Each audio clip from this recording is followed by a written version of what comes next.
Story 1. After 15 months in combat, I stood alone at the airport, watching other soldiers embrace their families.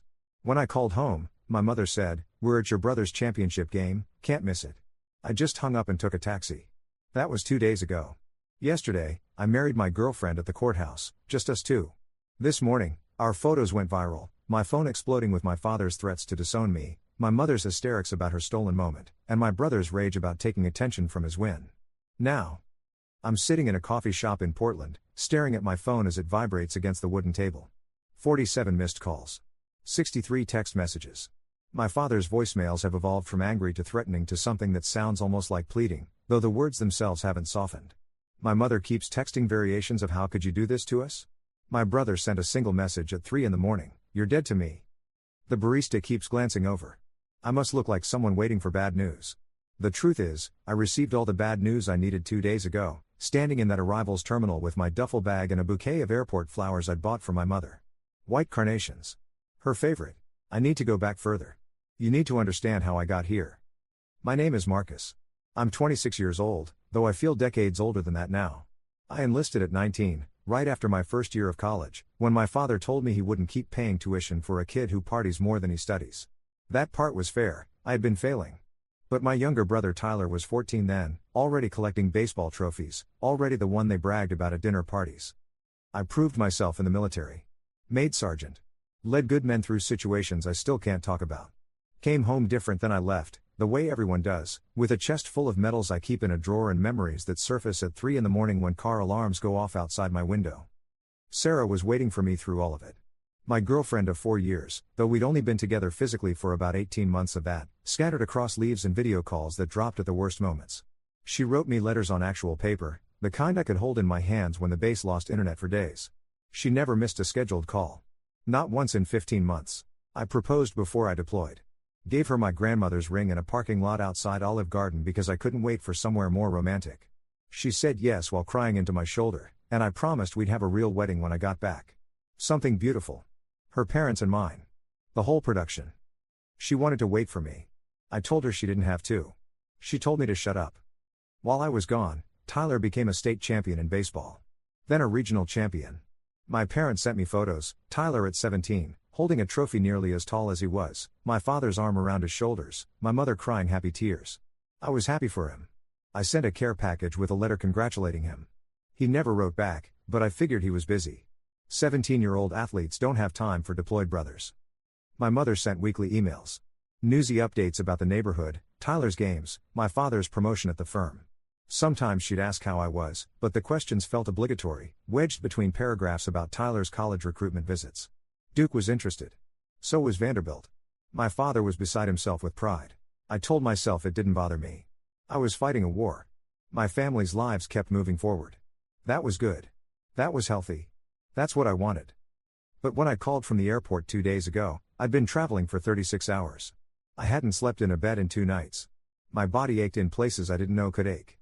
I'd watched my unit say goodbye at the base, watched them hug their kids and kiss their wives, and I'd smiled and told them I'd see them later, that my family was coming later in the evening. I lied because I couldn't stand the pity in their eyes if I told the truth. I didn't actually know if anyone was coming. I'd sent the flight details 3 weeks in advance. Confirmed them a week before. Sent a reminder text 48 hours out. My mother's response, "We'll try our best." Standing alone in that terminal, I knew. But I called anyway. Needed to hear her say it. "Marcus. Oh honey, we're at Tyler's game, the championship. You understand, right? We just can't miss this one. He's worked so hard all season. We'll see you tomorrow, okay? We'll have dinner. I'll make your favorite."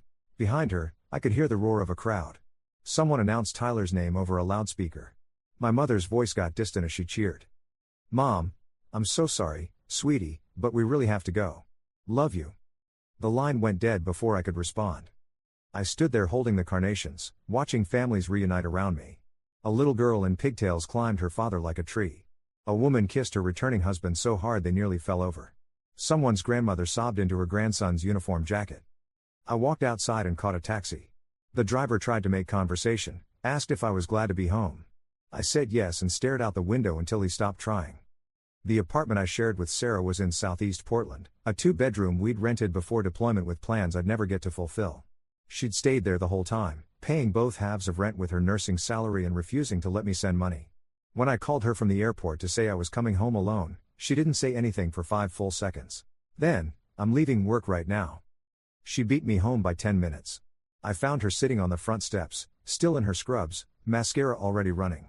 When I got out of the taxi with my duffel and those stupid flowers, she launched herself at me so hard we both nearly went down. We didn't talk about my family that night. We just existed together in the quiet of our apartment, her head on my chest, my fingers in her hair, both of us breathing in sync like we'd rehearsed it. Around midnight, she whispered, "I'm so glad you're home." I kissed the top of her head and didn't trust myself to speak. The next morning, my mother called. "We're so excited to see you tonight. Dinner at 6. Don't be late. Oh, and bring Sarah. We haven't seen her in ages." Like nothing had happened. Like she hadn't chosen a baseball game over her son coming home from war. I looked at Sarah across our kitchen table. She was watching me with those clear gray eyes that always saw too much. "Do you want to go?" I asked. "Do you?" I thought about it. Really thought about it. About sitting at my parents' dining room table while they talked about Tyler's recruitment offers. About my father asking if I'd figured out my plans yet with that particular tone that meant he'd already decided I didn't have any. About my mother serving pot roast and acting like 2 days ago never happened. "No," I said. "I really don't." Sarah set down her coffee mug. "Then what do you want to do?" The answer came to me fully formed, like it had been waiting beneath the surface. "I want to marry you. Today. Right now." She blinked. "Marcus, I'm serious. We've been engaged for over a year. We've been together for 4 years. I just spent 15 months in combat thinking about coming home to you. I don't want to wait anymore. I don't want a big wedding. I don't want to coordinate schedules and book venues and seat my family at tables where they'll spend the whole reception talking about Tyler." The words came faster now, picking up momentum. "I want to go to the courthouse and marry you. Just us. No one else. What do you think?" Sarah stared at me. Her mouth opened, closed. A smile started at the corners and spread slowly across her face. "I think I need to change out of my pajamas." We were married at 2:47 p.m. on a Thursday afternoon by a judge who'd performed 3 other ceremonies that day and seemed genuinely touched by how we looked at each other. Sarah wore a white sundress she'd bought on a lunch break 2 years ago. I wore my dress uniform because it was the only formal thing I had that still fit. We had no flowers, no music, no guests. The courthouse photographer offered to take our photo. We stood on the steps in the afternoon sunlight, Sarah's hand in mine, both of us grinning like fools. The photographer said, "You two look so in love it's almost unfair," and we kissed while she clicked the shutter. Sarah posted one photo to social media that evening. Just one. No long caption, no dramatic announcement. Just, "Married my best friend today," with a heart emoji and a photo of us on those courthouse steps, my arm around her waist, her head tilted toward mine, both of us laughing at something the photographer had said. Within an hour, it had 30 likes. Within 3 hours, 200.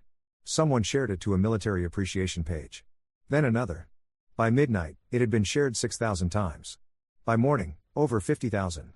People we didn't know were commenting about how beautiful we looked, how pure our joy seemed, how this was what love actually looked like.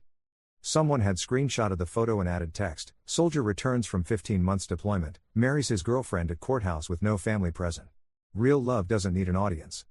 That's when my phone started exploding. My father called at 6:47 a.m. I was still in bed, Sarah curled against my side, when my phone buzzed on the nightstand. I looked at the screen. 15 missed calls. All from my family. I answered. "What were you thinking?" My father's voice came through so loud Sarah stirred beside me. "You got married without telling us? Without your family there? Do you have any idea how humiliating this is?" I sat up slowly, careful not to disturb Sarah. Walked to the living room. "Good morning to you too, Dad. Don't take that tone with me. Your mother is devastated. Absolutely devastated. She's been planning your wedding since you were 16. And you just went and did it without her? Without any of us? You weren't there when I came home from deployment either."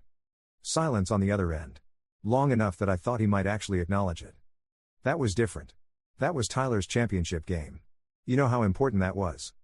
"Yeah," I said. "I know exactly how important it was. Marcus, you need to fix this.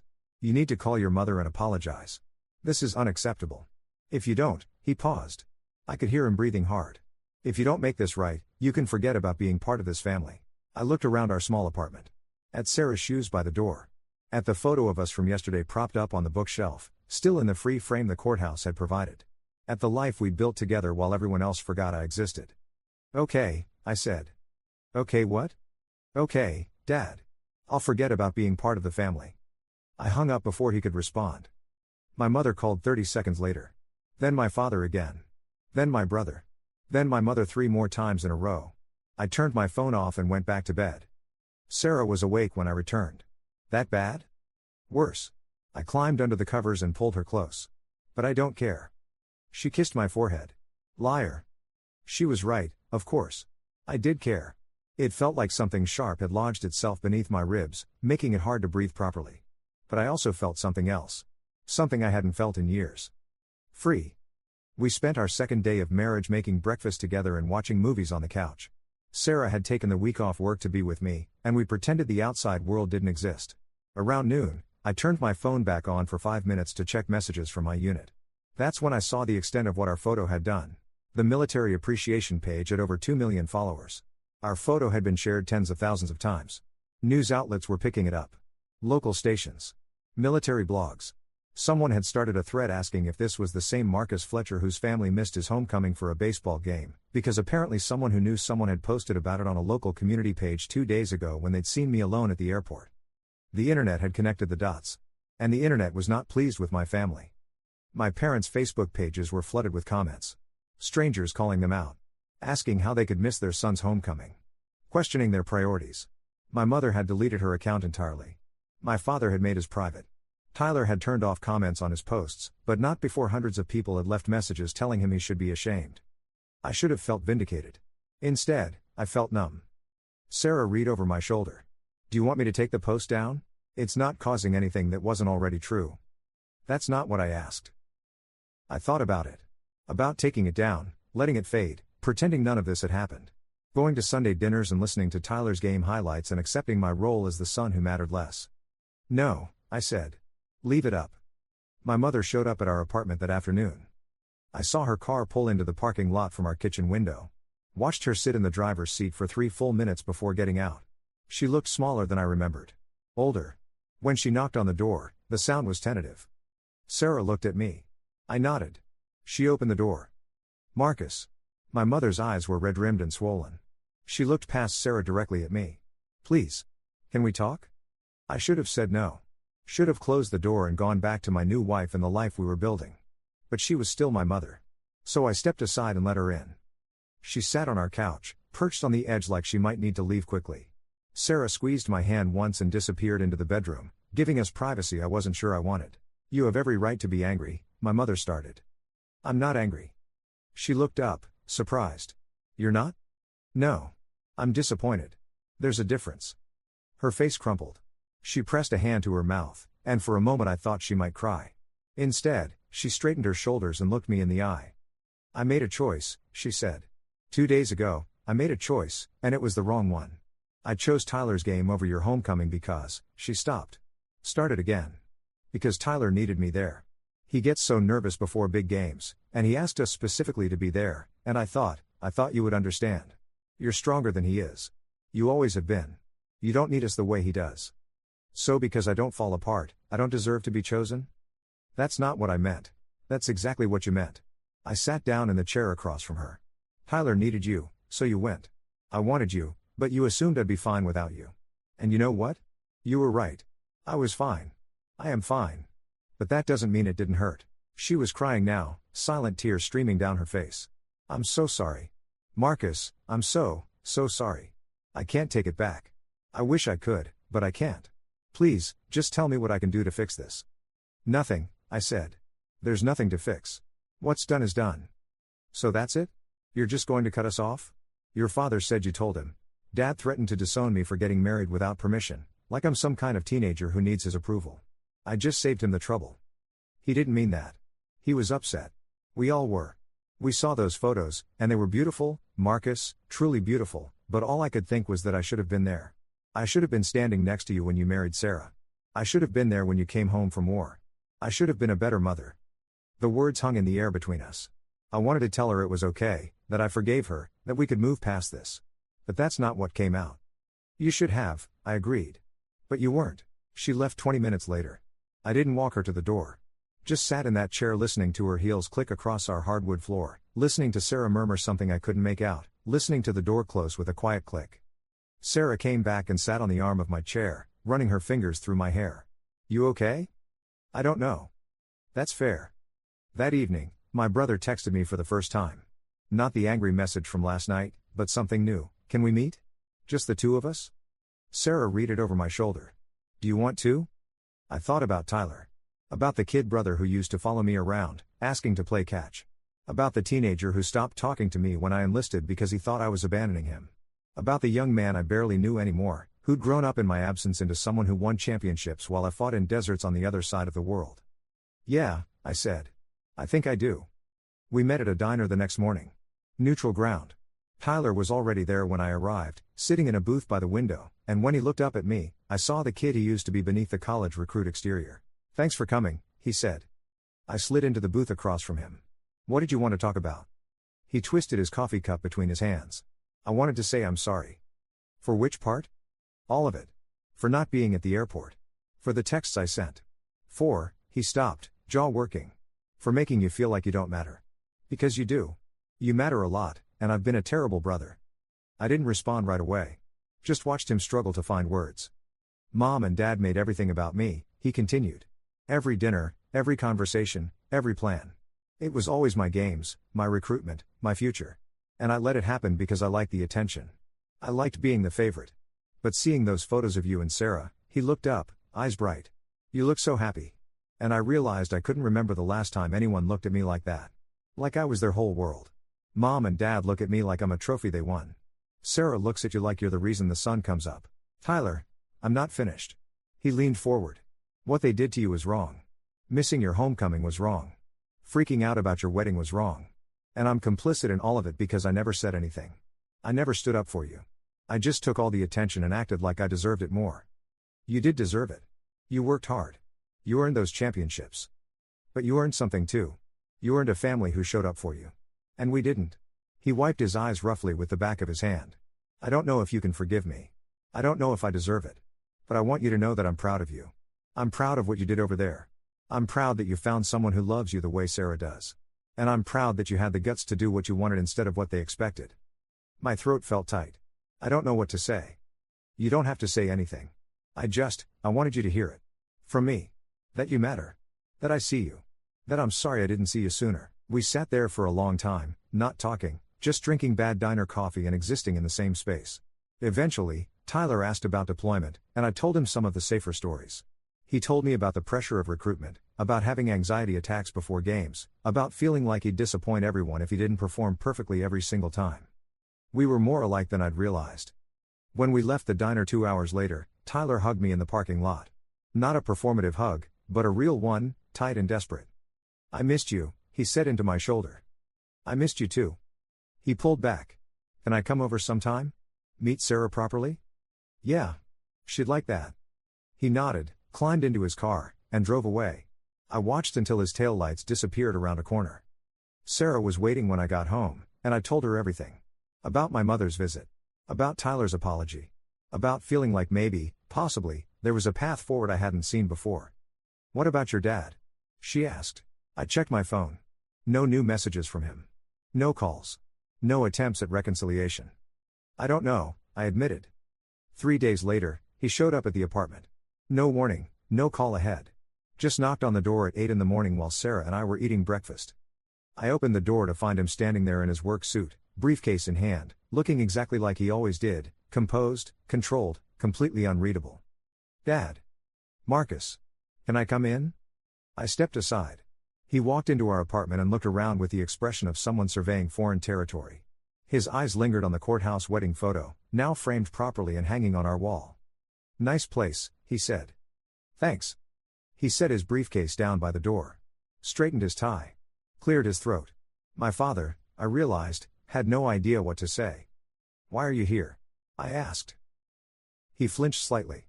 I came to apologize. Okay. Okay? He looked at me sharply. That's all you have to say? What do you want me to say? You want me to make this easier for you? Tell you it's fine, that I understand, that we can move past it? He stopped. His composure cracked, just slightly. I want my son back. Which son? The words came out harder than I intended. The one you forgot about for 15 months? The one whose homecoming you missed? Or the one you threatened to disown for getting married? Marcus, because I'm right here, Dad. I've always been right here. You just stopped looking. He sank onto our couch, and suddenly he looked old. When had my father gotten old? You're right, he said quietly. You're absolutely right. I stopped looking. I stopped seeing you. And I don't have a good excuse for it. Tyler needed so much attention, so much management, and you never did. You figured things out. You made decisions. You handled your life. And somewhere along the way, I started thinking that meant you didn't need me anymore. I always needed you. I just learned to stop expecting you. He looked up at me, eyes wet. My father, who I'd never seen cry, who'd taught me that men don't show weakness, was crying in my living room. I'm sorry, he said. I'm so sorry, Marcus. For missing your homecoming. For the things I said. For making you feel like you don't belong in this family. You do belong. You always have. I just forgot to show you. I wanted to stay angry. Wanted to hold on to the hurt and use it as armor. But looking at my father, really looking at him, I saw something I'd never noticed before. He was scared. Scared he'd lost me. Scared he couldn't fix it. I can't promise I'll forget what happened, I said carefully. I can't promise things will go back to the way they were, because the way they were wasn't working for me. But I'm willing to try moving forward. If you're actually willing to change. I am, he said immediately. I promise you, I am. Then prove it. He did. Over the following weeks, my father showed up. Not just physically, but actually present. He called to ask how I was adjusting to civilian life. He invited Sarah and me to dinner, just the four of us, no Tyler, no discussion of baseball. He asked about my plans and actually listened to the answers instead of waiting to offer his opinion. My mother tried too. Sent care packages. Called to chat about nothing important. Invited us to Sunday brunch and didn't mention the wedding we'd missed or the photos that had gone viral. Tyler came over once a week. He and Sarah bonded over their shared exasperation with me. Sometimes we played video games. Sometimes we just talked.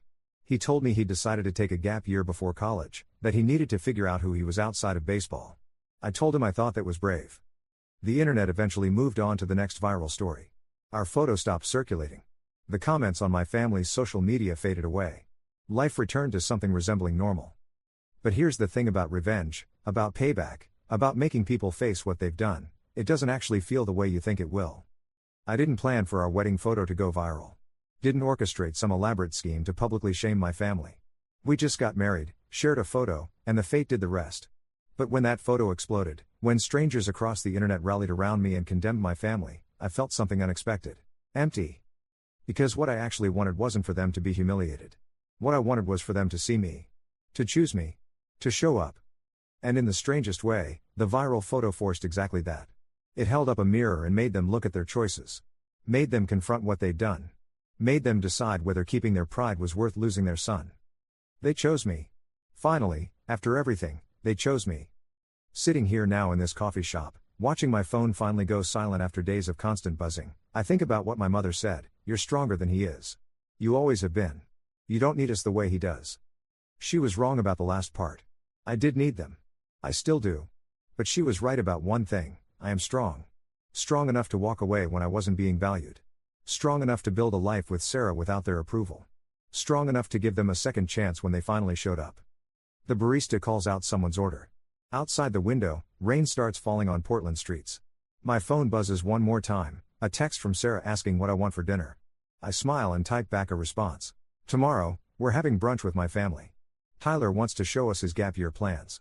My mother wants to hear about our honeymoon ideas, even though we can't afford a real honeymoon yet. My father wants to talk about my job prospects now that I'm transitioning out of the military. It won't be perfect. We'll probably argue. Someone will say something thoughtless, and I'll have to decide whether to call it out or let it go. But we'll be together, trying, and maybe that's enough. Or maybe it won't be. Maybe they'll slip back into old patterns. Maybe I'll realize that some bridges, once burned, can't be rebuilt. Maybe this whole reconciliation will fall apart the next time Tyler has a big game or my parents have to choose between us. But I'll still have Sarah. I'll still have the life we built together, the courthouse wedding, the apartment in Southeast Portland, the future we're creating day by day. And I'll still have the knowledge that I'm strong enough to walk away if I need to. The strength isn't in the revenge or the payback or the viral photo that forced my family to face consequences. The strength is in knowing I deserve better and refusing to settle for less. That's the real victory. Not the public vindication, but the private realization that I'm worth showing up for. Even if I have to be the one who shows up for myself. I finish my coffee, leave cash on the table, and walk out into the rain. My phone stays quiet in my pocket. When I get home, Sarah will be there, probably making dinner even though I said I'd take care of it. We'll eat together and watch something mindless on TV and go to bed early because she has an early shift tomorrow. It's ordinary. Beautifully, perfectly ordinary. And for the first time in longer than I can remember, ordinary is exactly what I need. The photo is still up, by the way. Sarah asked me again last week if I wanted her to take it down, now that things with my family are better. I told her no. Not out of spite or vindictiveness, but because it's our story. Our truth. The moment we chose each other above everything else. Some people still comment on it occasionally. Tell us we're beautiful together. Say they hope we're happy. Ask for updates. I never respond. There's nothing to say that isn't already visible in that photo. Two people who found each other, who chose each other, who built something real in a world that tried to tell them they needed permission first. We didn't need permission. We just needed each other.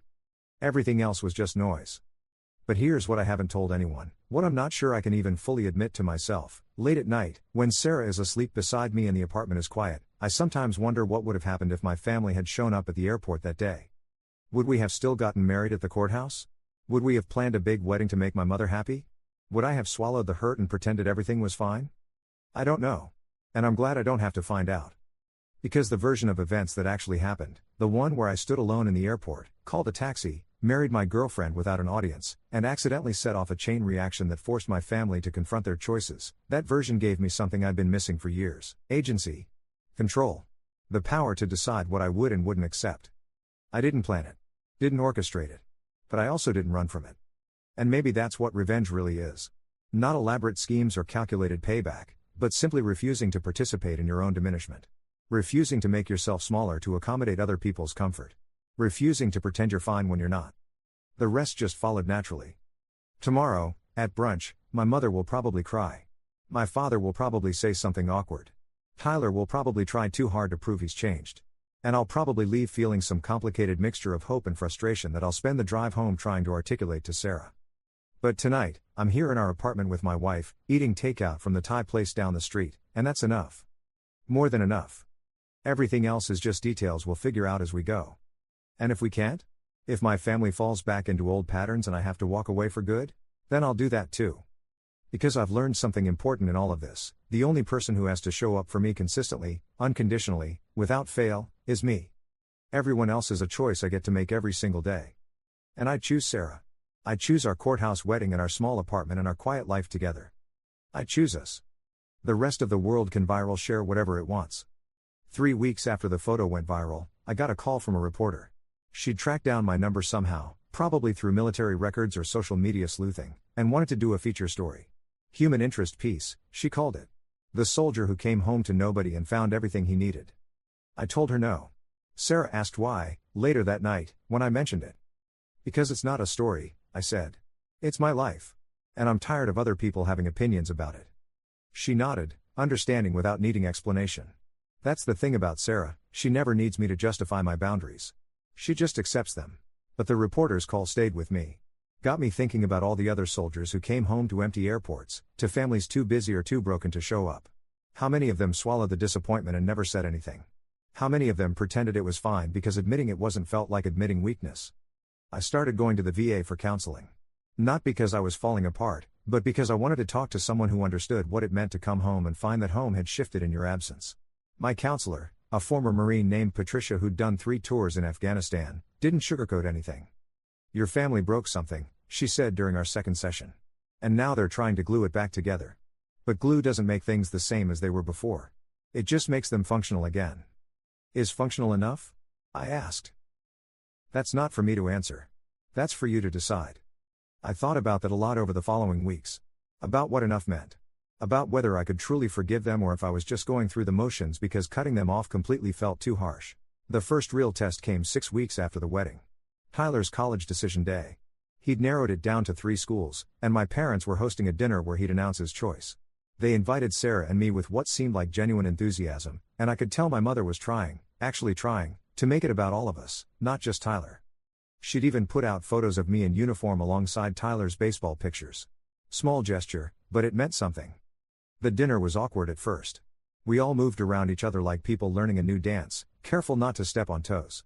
My father asked about my job search, I'd been applying to security consulting firms, and actually listened when I explained the positions I was interested in. My mother complimented Sarah's dress 3 separate times, which was 2 times too many but came from a good place. Tyler was nervous. I could see it in the way he kept adjusting his napkin, rearranging his silverware. When it came time for the announcement, he stood up at the head of the table and looked at all of us. "I've decided," he started, then paused. His eyes found mine. "But before I say where I'm going, I need to say something else." My mother tensed. My father's expression went carefully neutral. "Marcus should be here for all of this," Tyler continued. "Not just tonight, but everything. And he wasn't, because we made him feel like he didn't matter. Like his accomplishments were less important than mine. So before I announce where I'm going to college, something that matters to me, I want to acknowledge something that should have mattered more to all of us." He pulled something from his pocket. A small box. He walked around the table and held it out to me. "I know your ceremony didn't have a best man," he said quietly. "And I know I don't deserve to stand there now, retroactively, and claim that role. But I bought you something. A brother gift. Because that's what I should have been all along." I opened the box. Inside was a watch. Not expensive, but thoughtful, a field watch with my initials engraved on the back, along with my wedding date. "Tyler," my voice caught. "You don't have to wear it. You don't have to forgive me for not being there. I just wanted you to know that I see you now. That I'm trying." I looked at my little brother, who wasn't so little anymore, who'd grown into someone capable of this kind of gesture, and felt something loosen in my chest. Not complete forgiveness, that would take time, but the beginning of it. "Thank you," I managed. He nodded, returned to his seat, and announced he'd chosen the local state university. Not Duke, not Vanderbilt, but the school 40 minutes from home where he could stay close to family while figuring out who he was outside of baseball's spotlight. My parents looked shocked. My mother actually gasped. But Tyler just shrugged. "I realized I've been running towards something I'm not sure I actually want," he explained. "And I watched Marcus come home and build a life on his own terms, and I thought, maybe I should figure out what my terms are before I commit to the next 4 years. After dinner, Tyler and I stood on my parents' back porch while everyone else cleaned up inside. The night was cool, stars visible between gaps in the clouds. "You really chose state school because of me?" I asked. "Partially. Mostly because of me, though. I'm exhausted, Marcus. I've been performing for so long I don't know what I actually enjoy anymore. Baseball? Maybe. Or maybe I just got good at it and everyone told me I was special, and I liked being special more than I liked the sport." He leaned against the porch railing. "You know what I realized? You're the only person in this family who ever did something just because you wanted to. Everyone told you not to enlist. Dad especially. But you did it anyway. And yeah, it was hard, and yeah, you came back different, but you came back yourself. I want that. I want to know who I am when I'm not trying to meet everyone else's expectations." "It's terrifying," I told him honestly. "Figuring yourself out. You'll fail at things. You'll disappoint people. You'll wonder if you made the right choices. But you're happy, right? With Sarah, with your life?" I thought about our apartment, about Sarah singing off-key in the shower, about Sunday mornings sleeping in and Thai food on weeknights and the mundane beauty of building a life with someone who chose me back. "Yeah," I said. "I'm happy." "Then it's worth it." We stood there in comfortable silence until my mother called us back inside for dessert. As we walked toward the door, Tyler stopped. "Marcus? I know I said this before, but I need to say it again. I'm sorry. For all of it. And I'm going to keep being sorry until you believe I mean it." "I believe you," I said. And I did. The watch sits on my nightstand now. I wear it sometimes, on days when I need the reminder that people can change, that families can heal, that bridges can be rebuilt even after they've been burned. But I also have days when I don't wear it. Days when the hurt resurfaces and I remember standing alone in that airport terminal, holding flowers nobody wanted, feeling invisible in my own family. Those days are harder. Those days, Sarah finds me staring out windows or going quiet during conversations, and she doesn't try to fix it. She just sits with me in the silence until I'm ready to speak. "You don't have to be okay all the time," she told me once. "You don't have to forgive them on any timeline but yours." What if I never fully forgive them? Then you don't. Forgiveness isn't mandatory, Marcus. It's a gift you give if and when you're ready. Until then, you just keep living your life. Sarah got pregnant 4 months after the wedding. We weren't trying, but we weren't preventing either, and when she showed me the positive test one morning before work, I felt every emotion simultaneously. Joy, terror, excitement, fear. "We're going to be parents," she whispered. "We're going to be terrible at it," I said. "Probably. But we'll be terrible together." We told my family at Sunday brunch. My mother cried, "Happy tears this time," and hugged Sarah for a full minute. My father shook my hand, then pulled me into an embrace that felt genuine. Tyler grinned and immediately started planning uncle activities that our child wouldn't be able to do for years. "This baby is going to be so loved," my mother said, clutching Sarah's hand. "So incredibly loved. I promise you, I'll be there for everything. Every appointment, every milestone, everything you need." I watched her make this promise to Sarah, to our unborn child, to us, and felt that familiar mixture of hope and skepticism. She meant it now. But would she still mean it in 6 months? A year? When Tyler had another big moment that conflicted with our baby's first birthday. Patricia, my counselor, helped me work through it. "You can't control whether they follow through," she said. "You can only control how you respond if they don't. Set boundaries now. Communicate expectations. And if they can't meet them, you'll handle it then." So I did. I sat down with my parents one evening, just the three of us, and laid it out. "Sarah and I are building our own family now," I started. "And we need to know that you're going to show up for us. Not just when it's convenient, not just when it doesn't conflict with something else, but actually show up. Because if you can't do that, we need to know now so we can plan accordingly." My father looked stricken. My mother's eyes filled with tears. "We will," my mother said firmly. "Marcus, I swear to you, we will. I know we failed you before. I know actions speak louder than words. So let us prove it. Let us show you we've changed." "Okay," I said. "But understand that if you don't, if you miss important moments or make us feel like we're the backup option again, I won't give another chance. This is it. This is the line." They both nodded. My father cleared his throat. "You're right to set that boundary. And we'll respect it. You have my word." Time would tell if their words meant anything. But for now, it was enough. The baby came on a Tuesday morning in March, 8 days past her due date. My parents were in the hospital waiting room within 20 minutes of Sarah calling them. Tyler drove up from campus. When I walked out to tell them we had a daughter, Claire Marie Fletcher, 7 pounds, 9 ounces, my mother sobbed into my father's shoulder. They stayed the whole day. Brought food. Took photos. Held Claire with the kind of reverence reserved for precious things. And when visiting hours ended, they left without complaint, promising to return the next morning. They kept that promise. And the morning after that. And when we brought Claire home, my mother showed up with casseroles and offered to help with laundry. My father assembled the crib I'd been struggling with. Tyler came by with children's books he'd picked out himself. They were trying. Really, genuinely trying. It didn't erase what happened. Didn't erase standing alone in that airport or getting married without them or feeling invisible for years. But it was something. A beginning. Claire is 3 months old now. She has Sarah's eyes and my stubborn temperament and a cry that could wake the dead. My parents visit twice a week, always calling ahead, always asking what we need. Tyler comes by every Sunday, sits on our couch, and holds his niece while talking about his classes, his friends, his slowly forming sense of self. Last week, Sarah and I updated our courthouse wedding photo. Got it professionally printed, large format, hung it in our living room where everyone can see it. My mother looked at it for a long time during her last visit. "You both look so happy," she said softly. "We were," I replied. "We are." She turned to me. "I wish I'd been there." "Me too. But I understand why you did it this way. And I'm grateful you let us back in afterward. Not every child would give that grace." I thought about grace, about forgiveness, about the complicated mathematics of family relationships. "I'm not doing it for you," I said honestly. "I'm doing it for Claire. Because I want her to know her grandparents. And for myself, because cutting you off completely would mean carrying that weight forever. This way, at least we're moving forward." She nodded, accepting the truth of it. "Then I'll keep earning it. Every day. I'll keep earning the privilege of being in your life." That evening, after everyone left and Claire was asleep and Sarah was dozing on the couch, I sat in our daughter's nursery and thought about revenge, about payback, about justice and consequences and growth. The viral photo didn't fix my family. It just exposed the cracks that were already there, forced everyone to acknowledge them, created space for something new to grow.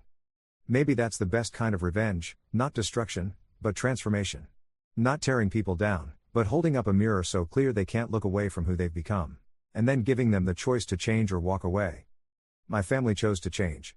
They're still choosing it, day after day, visit after visit. And I'm choosing to let them try. But I'm also choosing myself. Choosing Sarah. Choosing Claire. Choosing the life we're building that doesn't require anyone's approval but our own. That's the real victory. Not the viral moment or the public vindication or even the apologies. The victory is knowing that I'm the author of my own story now, and everyone else is just a character I allow in on my terms. And that's more than enough.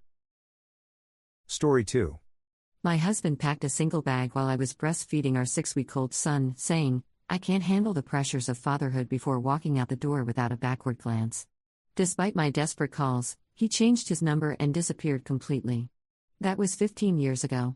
Last month, he suddenly returned with his new girlfriend, demanding full custody of the son he'd never met and threatening legal action if I didn't comply, claiming he turned his life around and could provide better opportunities. I just silently gathered documentation and hired a lawyer.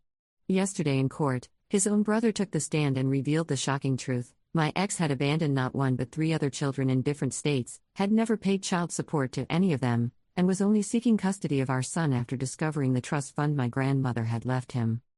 I never thought I'd be sitting alone in my kitchen at 3 a.m., staring at a business card for a family lawyer while my teenage son sleeps upstairs, completely unaware that his entire world might be about to change. The card trembles slightly between my fingers. Not because I'm afraid of what's coming, but because I'm struggling to contain 15 years of rage that has nowhere to go. When Andrew showed up at my door last month, I didn't recognize him at first. The boy I married at 23 had become a stranger, designer clothes, expensive haircut, confidence that bordered on arrogance. It took me several seconds to place him, and when I did, my body went cold. Behind him stood a woman at least 10 years younger than us, her smile practiced and uncertain, diamond earrings catching the late afternoon sun. "Melissa," he said, as if we'd seen each other yesterday. "We need to talk." The world narrowed to a pinpoint. I remember gripping the doorframe so hard my fingers went numb. Ethan was at baseball practice, thank God for small mercies. My son had never met his father, had never seen even a photograph. Andrew had made sure of that when he disappeared from our lives before Ethan could even hold his head up on his own. I didn't invite them in. 15 years of single motherhood had taught me boundaries if nothing else. "There's nothing to talk about," I said, starting to close the door. Andrew's hand shot out, stopping it. "It's about Ethan." The sound of my son's name in his mouth made something primal rise in my chest. "You don't get to say his name. I'm his father." "You're nothing to him," I whispered, aware of neighbors, of open windows, of the carefully constructed life I'd built that didn't include this man. "You walked out. You changed your number. You disappeared." "I want custody," he said it bluntly, like ordering coffee. "Full custody." The woman behind him, Kendra, I would later learn, shifted uncomfortably, tugging at the sleeve of her blouse. Her eyes darted between us, then focused on something over my shoulder. I wondered what she'd been told about me, about the situation. "You must be joking." My laugh sounded strange even to my own ears. "You haven't seen him since he was 6 weeks old. I've turned my life around. I can provide opportunities for him you never could." Andrew's tone was smooth, practiced. A better school district, connections for college, financial stability. In the space between heartbeats, I understood exactly what was happening. My grandmother had died 8 months ago, leaving Ethan a trust fund that would be substantial enough to pay for college and then some. The notice had been published in the local paper of my hometown. Somehow, Andrew had seen it. "Leave," I said quietly. "Before my son comes home and I have to explain who you are. My lawyer will be contacting you." Andrew handed me a business card. "I'm prepared to go to court if necessary. 15 years is a long time, Melissa. People change." "Not you," I said, my voice barely above a whisper. "You haven't changed at all." Something flashed in his eyes, anger, perhaps, or recognition that I could still see through him after all this time. Then he turned, guiding his girlfriend back to a sleek black car I couldn't have afforded in my wildest dreams. After they left, I sat on the floor of my entryway for almost an hour, unable to move, unable to process what had just happened. When I finally picked myself up, I made a single phone call to my friend Beth, who'd been through a messy custody battle of her own. She gave me a name, Patricia Winters, family law. "She's expensive," Beth warned me, "but she's worth every penny. She won't let him take your boy." That night, I barely slept. I kept imagining Ethan's face when I would have to tell him that the father who had never wanted him suddenly wanted to claim him. I thought about the life we'd built together, imperfect but filled with love and stability. The apartment we'd decorated together, the routines we'd created, the inside jokes that made up our private language. The thought of someone trying to tear that apart made me physically ill. By morning, I had made my decision. Andrew may have walked away without a fight 15 years ago, but I would not be doing the same. This time, I would be fighting with everything I had. I met Andrew during my second year of college. He was the kind of handsome that made people stare, tall with dark hair that fell across his forehead, eyes that crinkled when he smiled. He worked at a local coffee shop, writing poetry between customers and talking about the novel he was going to write someday. I was studying elementary education, practical and determined. We were opposites in every way that mattered, but I mistook passion for love and intensity for depth. The first time I saw him, he was arguing with a customer about whether Kerouac was overrated. His gestures were animated, his voice passionate. I was captivated. When he handed me my latte, he'd written a line of poetry on the cup instead of my name. I kept that cup for months. Our courtship was a whirlwind. Late-night conversations about philosophy and art, impromptu road trips to concerts in neighboring cities, making love in his cramped apartment while rain tapped against the windows. He called me his muse, his anchor. I thought I'd found someone who saw me, really saw me, in a way no one else ever had. We married too young, moved too quickly. My friends raised eyebrows when I announced our engagement after only 8 months, but I was certain we'd found something real. My parents were more cautious. He seems unsettled, my mother said carefully. Are you sure this is what you want? I was sure. I'd never been more sure of anything. Love was supposed to be a leap of faith, wasn't it? The wedding was small, a justice of the peace, a dinner with close family and friends. Andrew read a poem he'd written for me. I cried, believing every word. We honeymooned at a bed and breakfast by the coast, where we talked about the future, about the life we'd build together. He spoke of children as a distant possibility, something for when we're more established. I agreed, thinking we had all the time in the world. For the first 2 years, we were happy enough. Andrew cycled through jobs, barista to bookstore clerk to telemarketing to construction, never quite finding his place. I finished my degree and started teaching 2nd grade at Westfield Elementary.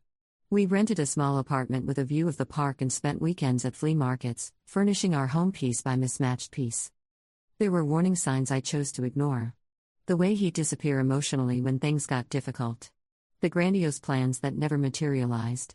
The friendships that burned bright then fizzled when people didn't live up to his expectations. The occasional days when he'd call in sick to work because he needed space to think. I told myself he was an artist, sensitive and complex. That his restlessness was part of his charm. The pregnancy wasn't planned. I was on birth control, but a round of antibiotics for a sinus infection had made it ineffective. When the test showed positive, I felt a mixture of terror and joy. Andrew went silent for 3 days. It'll be okay, I told him, rubbing his back as we sat on our second-hand couch. We'll figure it out together. He smiled, but it didn't reach his eyes. Of course we will. Looking back, I should have seen the signs. The way he stayed out later. The sudden interest in taking extra shifts when we could have used the time to prepare the nursery. The distance in his eyes when the doctor placed my hand on my stomach to feel the baby kick. The panic that flashed across his face during our childbirth class when they showed a video of delivery. But I was wrapped up in my own transformation, the miracle of creating life, the strange and wonderful feeling of my body changing to accommodate another human being. I was so focused on becoming a mother that I didn't notice my husband was already halfway gone. I painted the nursery myself, a pale yellow that caught the morning light. My mother helped me assemble the crib while Andrew was networking at a poetry reading. I arranged tiny clothes in drawers, folded onesies and matched impossibly small socks. I made plans, maternity leave, childcare options for when I returned to work, budgets that would accommodate our growing family. Andrew participated when directly asked, accompanying me to doctor's appointments, nodding at the right moments. But there was always something detached in his manner, as if he were watching our life unfold from behind glass. When friends asked if he was excited to become a father, he'd say all the right things, it's going to be an adventure or we can't wait, but the words rang hollow. Ethan James Miller was born on a Tuesday in April after 18 hours of labor. Andrew was there, holding my hand, cutting the cord, doing all the things new fathers are supposed to do. He even cried when they placed our son on my chest. For a brief window of time, maybe 3 weeks, I thought we'd made it through. That we were a family. He has your eyes, Andrew said once, tracing Ethan's tiny eyebrow with his finger. It was the most genuine moment of connection I'd seen from him since the birth. Then came the sleepless nights. The colic that kept Ethan crying for hours. The constant feedings. Andrew grew more and more distant, spending long hours at work or with friends I'd never met. I was exhausted, running on fumes and hormones, trying to recover physically while caring for a newborn almost entirely on my own. Maybe we should ask your mom to come stay with us for a while, I suggested one night, bouncing a fussy Ethan while Andrew sat staring at his laptop. It's fine. We're managing, he said without looking up. We weren't managing. I was barely surviving, Sleeping in 45-minute increments, trying to breastfeed despite cracked and bleeding nipples, crying in the shower where Ethan couldn't hear me. But Andrew seemed not to notice, or perhaps chose not to.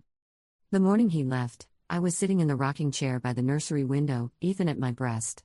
Sunlight streamed through the curtains, dust motes dancing in the golden beams. It was a beautiful moment, one of the few peaceful ones in those difficult early weeks. I remember looking down at my son's face, his eyes closed in contentment, his tiny hand resting against my skin, and feeling, despite everything, a profound sense of rightness. That's when Andrew appeared in the doorway with a duffel bag slung over his shoulder. "I can't do this," he said simply. "I can't handle the pressures of fatherhood." I stared at him, not comprehending. "What are you talking about? This isn't the life I wanted." His voice was flat, emotionless. "I'm not ready to be tied down like this. Andrew, please. We can work through this. Maybe you need to talk to someone. I'm sorry, Melissa. I've thought about this, and it's better this way. You're a natural at this. You don't need me." He crossed the room, pressed a dry kiss to my forehead, not even looking at our son. Then he turned and walked away. I heard the front door close with a quiet click. I sat frozen, Ethan still nursing contentedly, unaware that his world had just fundamentally changed. It wasn't until he finished and I placed him in his bassinet that I broke down, sobs racking my body as I curled into a ball on the nursery floor. The blue rug beneath me, another item I'd picked out while Andrew was elsewhere, absorbed my tears as reality set in. My husband had just walked out on us. On our 6-week-old baby. On the life we'd supposedly built together. I called Andrew's phone a dozen times that day. By evening, the number was disconnected. I called his workplace, they said he'd quit the previous week. I contacted his few friends, his estranged parents in Michigan. No one knew where he'd gone. He'd vanished like smoke. The weeks that followed were the darkest of my life. I moved through them in a fog, caring for Ethan on autopilot while trying to process the abandonment. My mother came to stay with us for a month, cooking meals I couldn't taste and doing laundry while I nursed the baby and stared vacantly at the wall. "He's not worth your tears," she told me one night as I sobbed into a burp cloth that still smelled faintly of Andrew's cologne. A man who could walk away from his own child is no man at all. She was right, of course. But knowledge doesn't heal the heart, at least not immediately. Each day was a struggle to find reasons to get out of bed beyond Ethan's needs. I went through the motions, changing diapers, washing bottles, rocking him to sleep, while feeling hollow inside.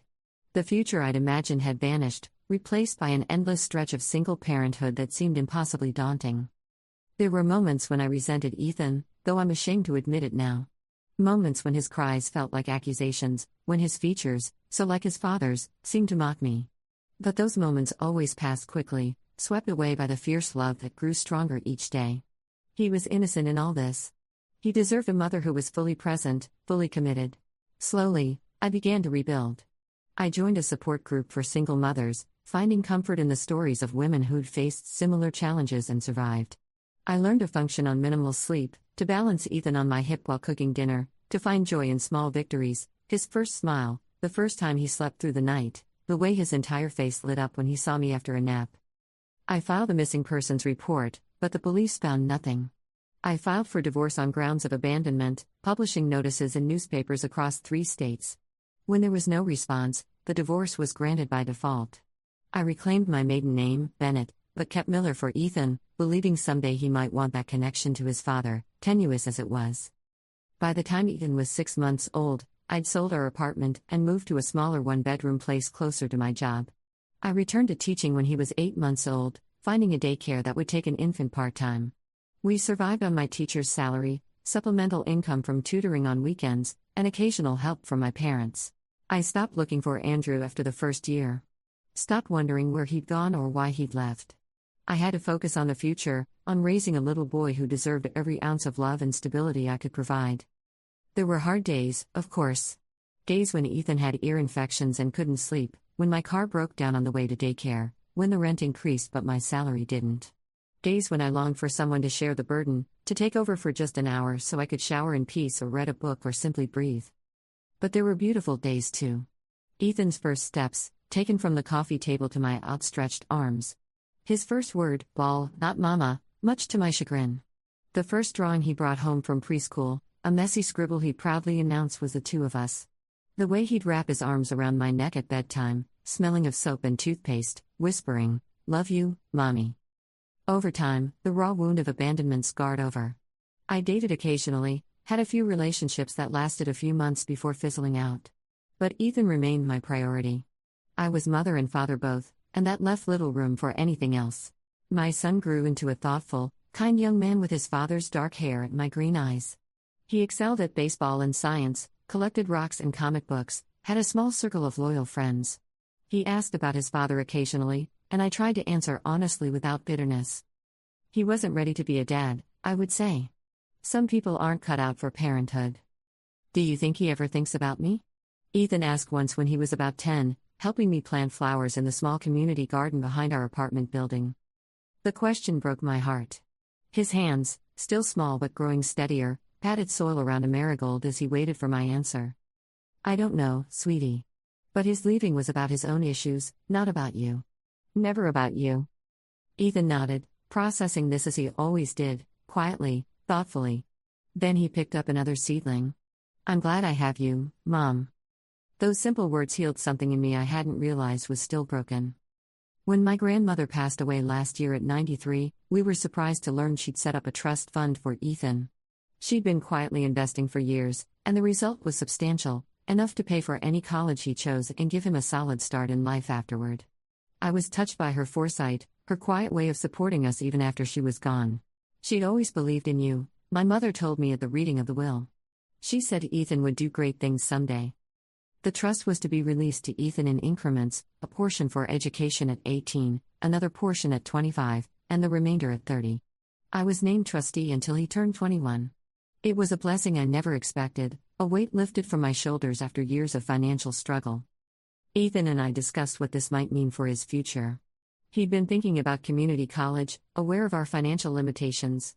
Now, suddenly, universities were within reach. "You could go anywhere," I told him, amazed at the opportunities opening before him. "I don't want to go too far," he said, always sensitive to my feelings. "Maybe State University? It's only 2 hours away."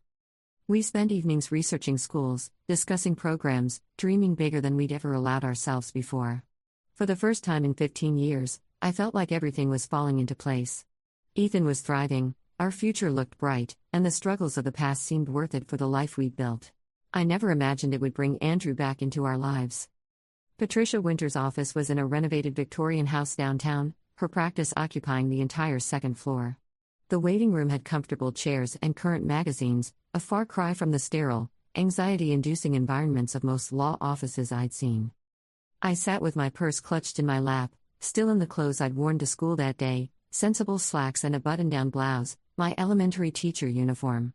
Around me, other clients waited, all of us united by some form of family crisis, none making eye contact. Patricia herself was a surprise, early 60s with a silver bob and horn-rimmed glasses, dressed in a simple black pantsuit.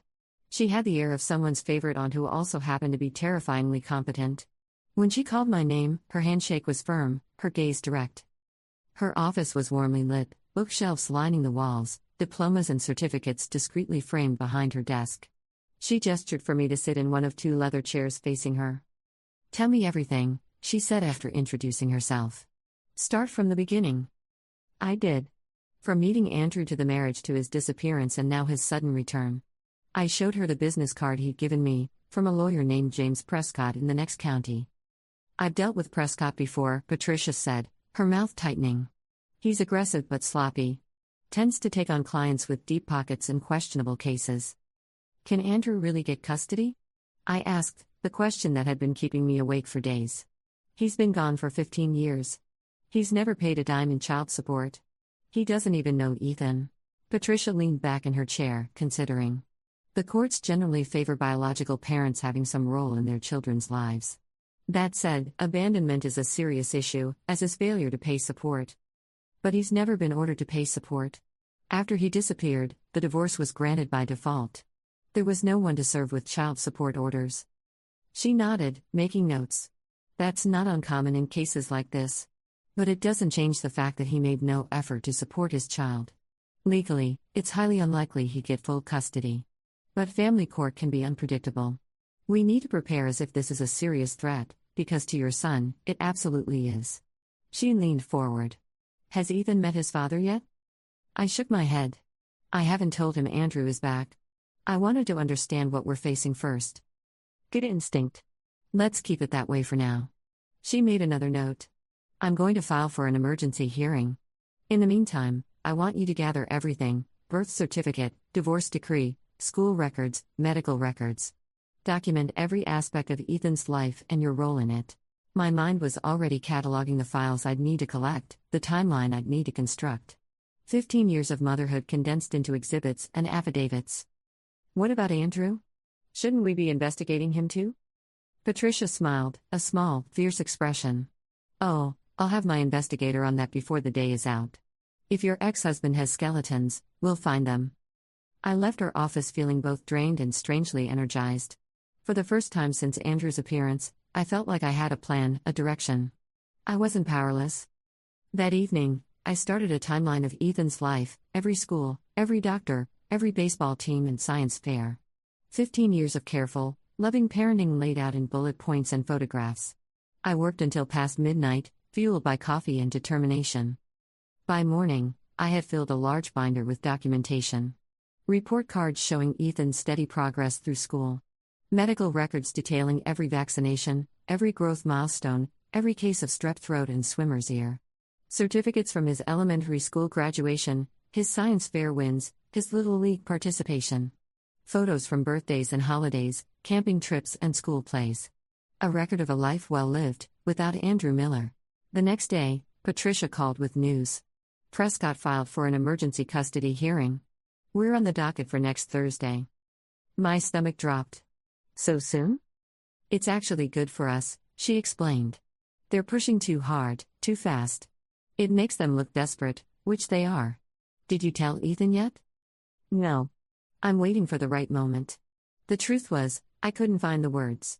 How do you tell your child that the father who abandoned him before he could even smile has suddenly returned to claim him? You need to tell him before the hearing. He doesn't need to attend yet, but he should know what's happening. She was right, of course. I hung up and stared at Ethan's school portrait on the refrigerator, his crooked smile, the cowlick at his crown that never lay flat no matter how much we tried to tame it. He deserved the truth, even if it hurt. That night after dinner, I asked him to sit with me in the living room. My hands were cold, my throat tight with anxiety. There's something I need to tell you, I began, watching his expression shift from curiosity to concern. Are you sick? He asked immediately, always my protector. No, nothing like that. I took a deep breath. It's about your father. Ethan went very still. What about him? He's come back. He contacted me recently. He wants to be in your life now. I watched emotions ripple across my son's face: shock, confusion, a flash of something like hope quickly replaced by wariness. At 15, Ethan was no longer a child who believed in fairy tales or simple resolutions. Why now? He asked, his voice carefully neutral. I debated how much to tell him. In the end, I opted for honesty without speculation. I don't know his true reasons. He says he's changed and wants to know you. But there's more, and it's complicated. He's filed for custody. Custody? Ethan stood up abruptly, pacing across our small living room. That's ridiculous. He can't just show up after 15 years and take me away. No, he can't, I assured him. And he won't. I've hired a lawyer, a very good one. We have a court date next week, but it's just preliminary. You don't need to be there. He ran a hand through his hair, a gesture so like Andrew's it made my heart clench. But why would he even think he could get custody? He doesn't know me. He doesn't know anything about me. I hesitated. I think it might have to do with a trust fund from great-grandma. Understanding dawned in his eyes. He wants my money. We don't know that for sure, I said, though we both knew it was likely true. But whatever his reasons, what matters is what you want. Do you have any interest in meeting him? Ethan was quiet for a long moment, staring out the window at the streetlights just beginning to flicker on. When he turned back to me, his expression was resolute. Do I have to meet him? His voice had a slight tremor. Not unless you want to. You have no obligation to see him. Ethan nodded, absorbing this. Does he know anything about me? The question broke my heart. I don't think so. He hasn't been part of our lives. Then he doesn't really want me, Ethan said with a wisdom beyond his years. He wants something else. Out of the mouths of babes, I thought. My son had cut straight to the heart of the matter. Whatever happens, I promised him, you get a say in this. Your feelings matter more than anyone else's. He came back to sit beside me, leaning his head against my shoulder like he used to do as a little boy. I'm not going anywhere, Mom. He can file whatever he wants. I kissed the top of his head, marveling at the young man he was becoming. Somehow, despite everything, I'd raised a child with a strong sense of self and unwavering loyalty. It was the achievement I was most proud of in my life. The days leading up to the hearing were surreal. I continued teaching, helping third graders with multiplication and reading comprehension while my own life felt like it was suspended in limbo. I smiled at parent-teacher conferences, attended a staff meeting about the upcoming science fair, all the while carrying the weight of our uncertain future. Ethan threw himself into schoolwork and baseball, channeling his anxiety into productivity. I'd catch him staring into space sometimes, lost in thoughts he didn't always share. But he also showed a resilience that made my chest swell with pride. If he gets custody, Ethan asked one evening as we worked side by side at the kitchen table, he on geometry homework, me on lesson plans, would I have to change schools? He's not getting custody, I said firmly. But hypothetically, if there were any arrangement at all, we'd fight to keep you in your current school. Stability is important. Ethan nodded, returning to his triangles and angles. But a few minutes later, he spoke again. Mom? Thanks for telling me the truth. About everything. I reached across the table and squeezed his hand. Always. The investigator Patricia hired called 3 days before the hearing. We need to meet, she said without preamble. I found some information about Mr. Miller that changes everything. 2 hours later, I sat in Patricia's office while Cara Diaz, a former police detective turned private investigator, laid out her findings. The woman was methodical, presenting documents in clear plastic sleeves as she talked. Andrew Miller has been busy since he left you, she began. He moved to Arizona initially, where he lived with a woman named Heather Collins for almost 2 years. They had a daughter together, Lily, now 13. She showed me a birth certificate. I stared at it, a strange sense of unreality washing over me. My husband, ex-husband, had another child. A daughter born just 2 years after he'd abandoned us. He left them when Lily was about 18 months old. No child support, no contact. From there, he moved to Nevada, where he had a brief marriage to Jennifer Whitman. They had a son, Christopher, now 10. That marriage lasted less than a year before he disappeared again. Another birth certificate. Another child abandoned. His pattern continued in Oregon, where he lived with Samantha Reeves. Another son, Noah, now 7. Left when the boy was just over a year old. I felt dizzy. 3 children after Ethan. 3 more abandoned. 4 families shattered by the same man. In each case, Cara continued, he followed the same pattern. Charm, commitment, pregnancy, early infancy, disappearance. He'd stay just long enough for the women to believe he was committed, then vanish when the children were still babies. Did he ever mention Ethan to these women? Or me?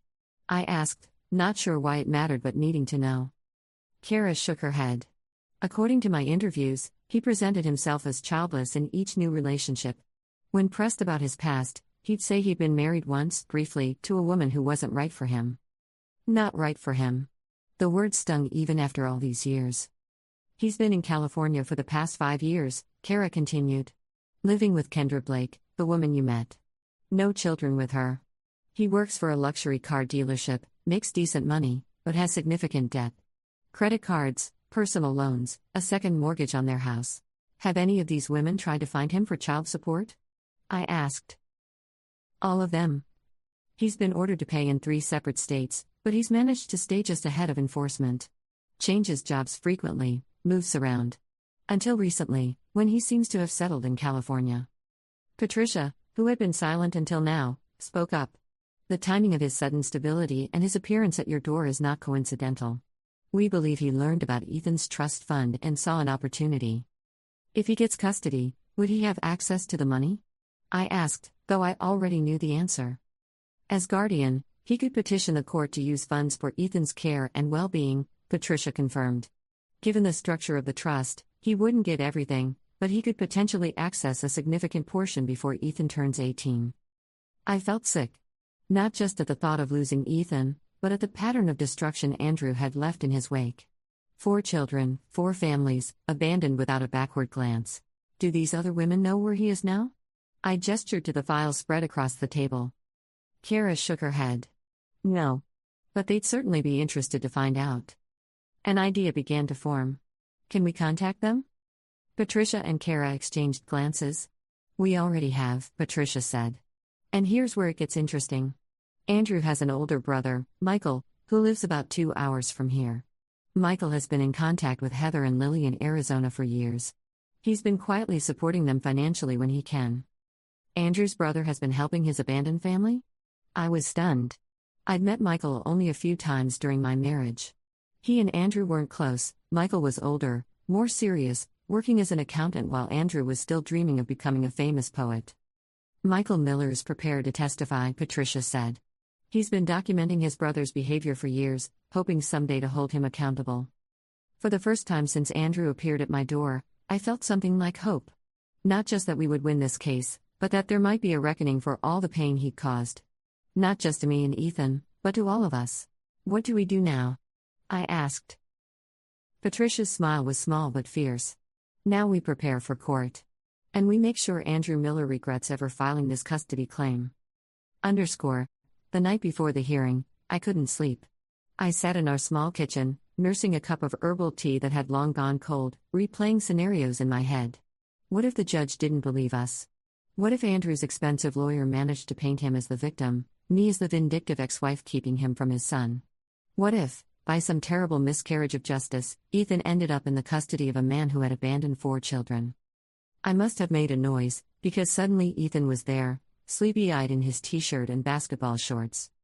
Mom? You okay? He rubbed his eyes, squinting in the dim light. I'm fine, sweetie. Just thinking. You should go back to bed, you have that math test tomorrow. Instead, he sat across from me, pouring himself a glass of water. I can't sleep either. We sat in companionable silence for a few minutes. Then Ethan spoke. I've been thinking about him. My father, he said the word carefully, as if testing its weight. Trying to imagine what he's like. I hesitated, unsure what to say. I'd always tried to be neutral when discussing Andrew, not wanting to burden Ethan with my own hurt and anger. I have this picture in my head, he continued. Of this stranger who's basically just like an older version of me. But that's not really who he is it? No, I said softly. It's not. What was he like? When you knew him? I considered my answer carefully. He was charismatic. Creative. Could talk about books and music for hours. When we met, I thought he was the most interesting person I'd ever known. Ethan nodded, absorbing this. But not reliable. No. Not reliable, I sighed. People are complicated, Ethan. Your father had good qualities, but he also had issues he never dealt with. Fear of commitment. Fear of responsibility. When things got hard, he ran. 4 times, Ethan said, and I realized he'd been thinking about the other children, his half-siblings he'd never met. Yes. Do you think he loves any of us? Or is capable of it? The question caught me off guard. I'd wondered the same thing many times over the years. I think, I said slowly, that he loves the idea of family. Of being a father. But the reality, the day-to-day responsibility, the sacrifices, the putting someone else's needs before your own, that's what he couldn't handle. Ethan considered this. That's sad.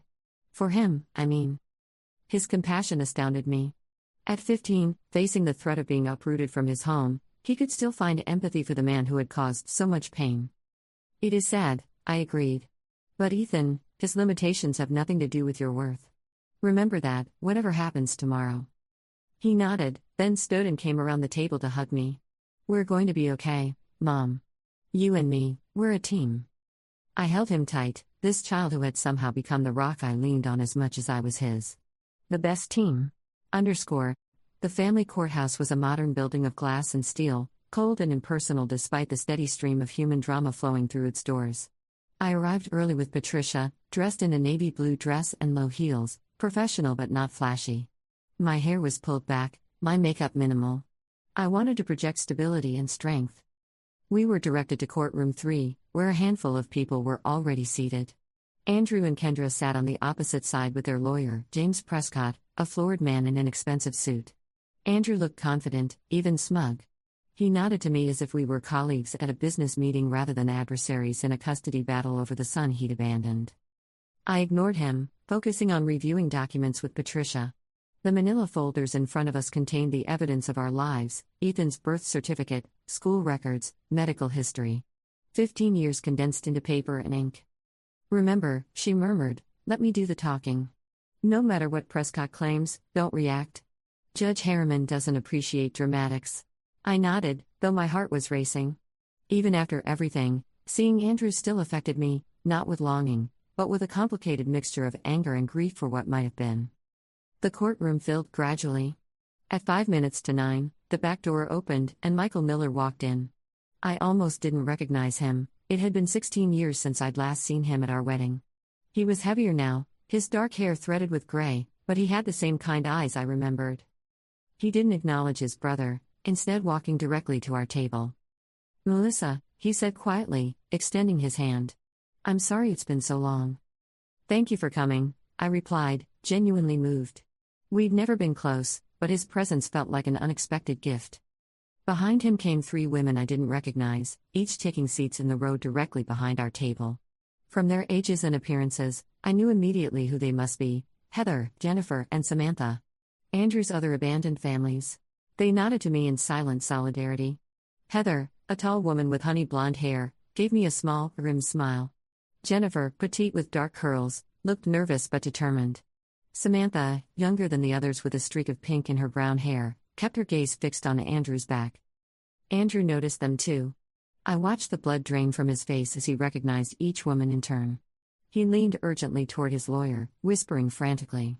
Kendra looked confused, glancing between Andrew and the newcomers with growing unease.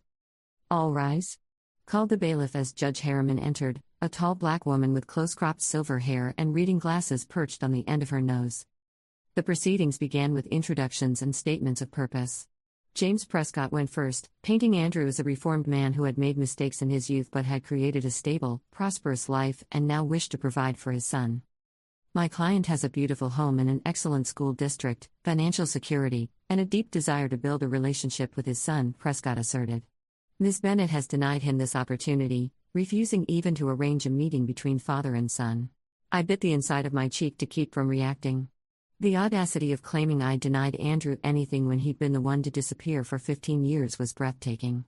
Patricia's response was measured but firm. "Your Honor, Mr. Miller abandoned his son when the child was 6 weeks old. He has never paid child support, never sent a birthday card, never inquired about Ethan's well-being in 15 years. His sudden interest coincides precisely with the establishment of a trust fund for Ethan from his maternal great-grandmother."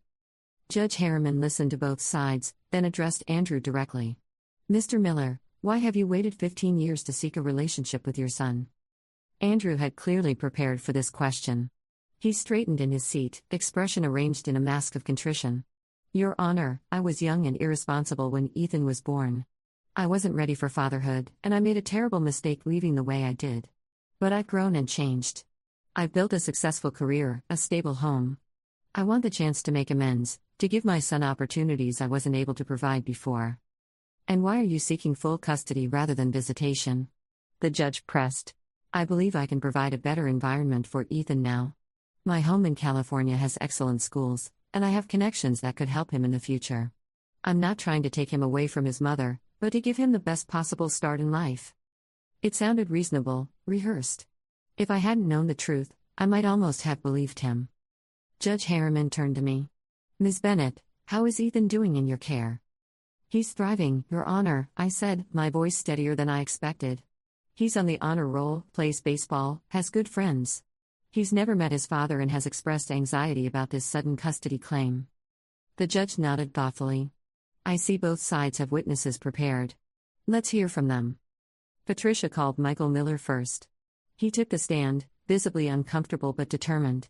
After being sworn in, he straightened his shoulders and looked directly at the judge. "Mr. Miller, what is your relationship to this case?"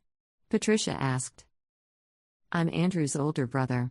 I was at his wedding to Melissa, and I met Ethan once when he was about 3 weeks old." Michael's voice was quiet but carried through the courtroom. And have you maintained a relationship with your brother over the years? Michael shook his head. Not consistently. We were never especially close, and after he left Melissa and Ethan, I was disappointed in his choices. We've had sporadic contact over the years. During those contacts, did Andrew ever mention his son Ethan? No. Never.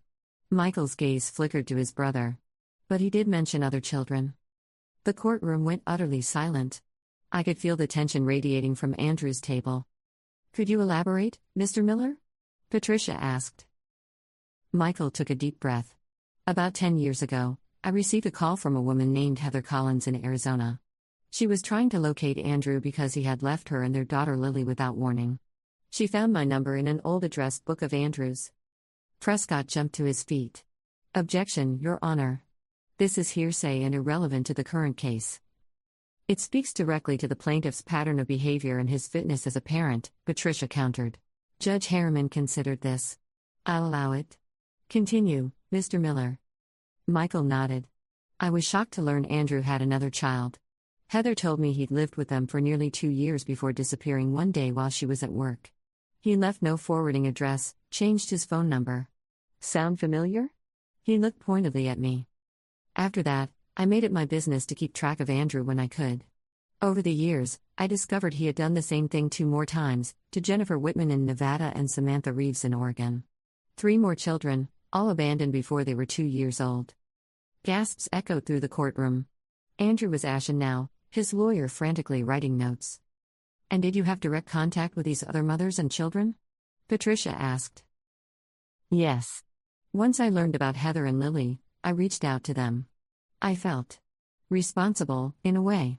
Andrew is my brother, and these children are my niece and nephews. I visited Lily in Arizona several times over the years, sent birthday and Christmas gifts, helped with school expenses when I could. After learning about Christopher and Noah, I did the same for them.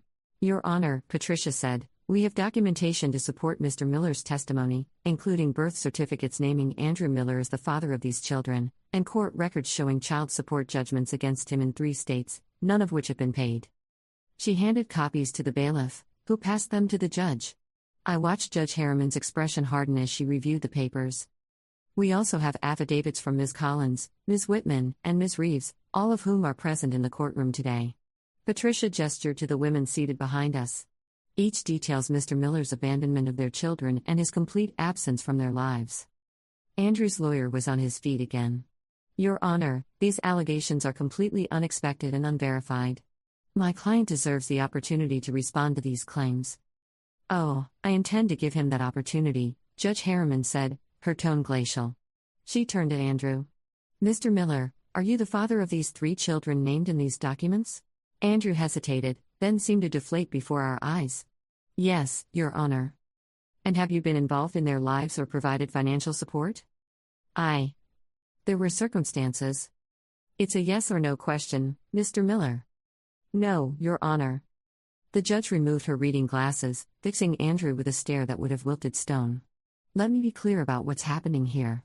You abandoned not 1 but 4 children, paid no support for any of them, and now you waltz into my courtroom seeking custody of the first child you deserted 15 years ago, coincidentally right after he became the beneficiary of a substantial trust fund. She shuffled through the papers before her. Mr. Miller, are you aware that willful failure to pay child support is a felony in most states? That there are currently warrants for your arrest in Arizona and Nevada? The blood drained from Andrew's face. Beside him, Kendra was gathering her purse, edging away as if she could distance herself from the disaster unfolding. Your Honor, Prescott tried again, my client came here in good faith.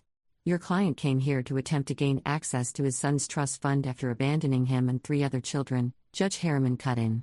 I've seen a lot in this courtroom, but this level of calculated selfishness is extraordinary even by my standards. She turned to me, her expression softening slightly. Ms. Bennett, your emergency petition for sole legal and physical custody is granted. Furthermore, I'm issuing a temporary restraining order preventing Mr. Miller from contacting you or your son without court approval. Relief flooded through me so intensely I felt lightheaded. Patricia squeezed my arm in silent support. As for you, Mr. Miller, the judge continued, I'm contacting the authorities in Arizona and Nevada regarding their outstanding warrants. You are to remain in this courthouse until they can send officers to take you into custody. She signaled to the bailiff, who moved to stand near Andrew, who now looked shell-shocked. This hearing is adjourned. The gavel came down with a crack that seemed to echo through the suddenly silent courtroom. As we gathered our papers, I turned to find Michael standing beside me. "Thank you," I said simply. "I don't know how to repay you for what you did today." He shook his head. "I should have done it years ago.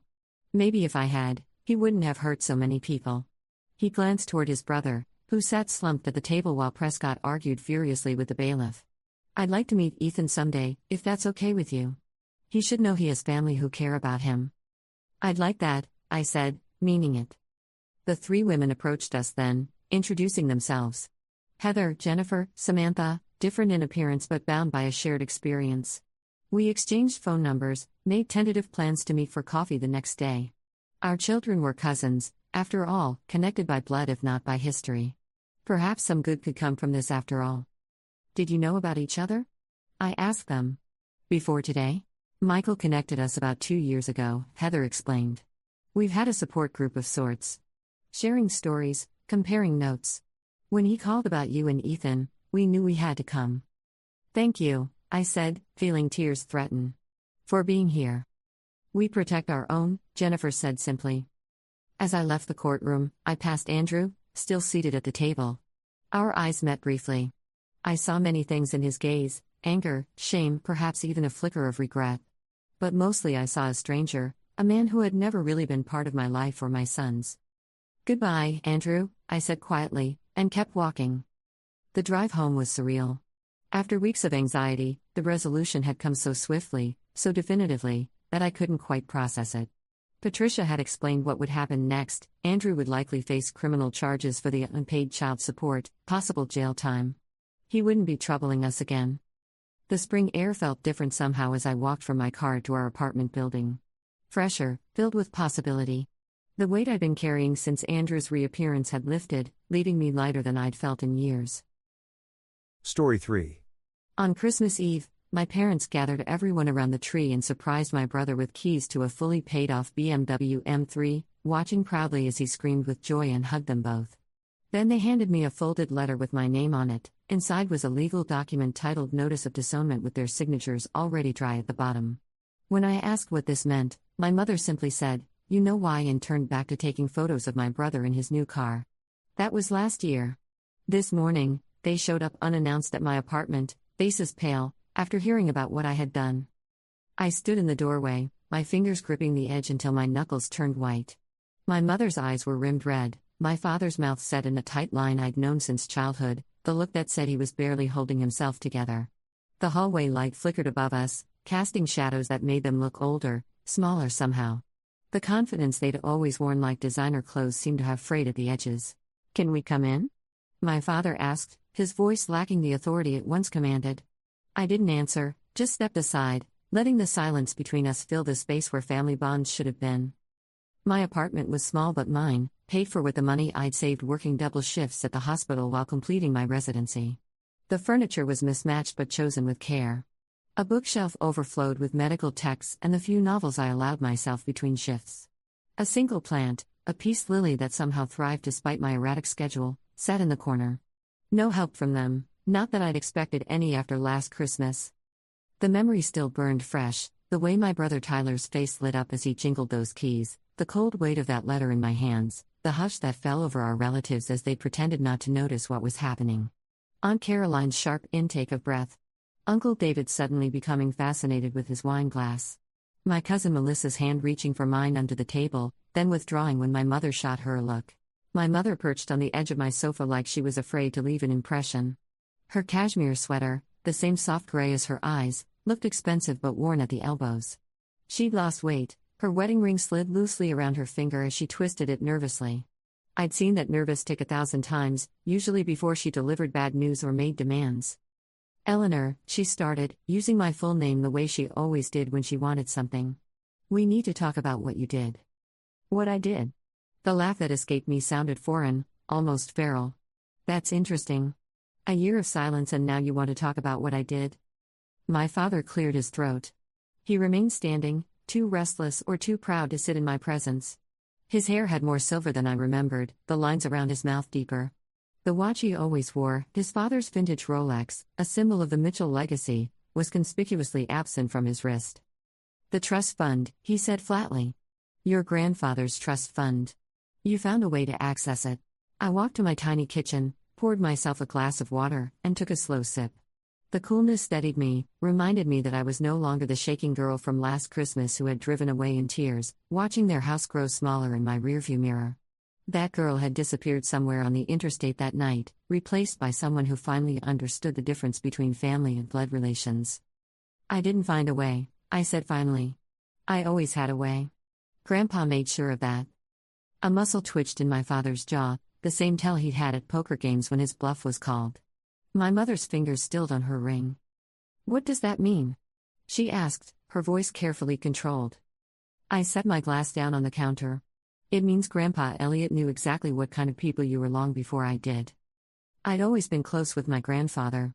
He was the quiet center of the Mitchell family, the one who built the real estate development company from nothing while my grandmother ran their household with elegant efficiency.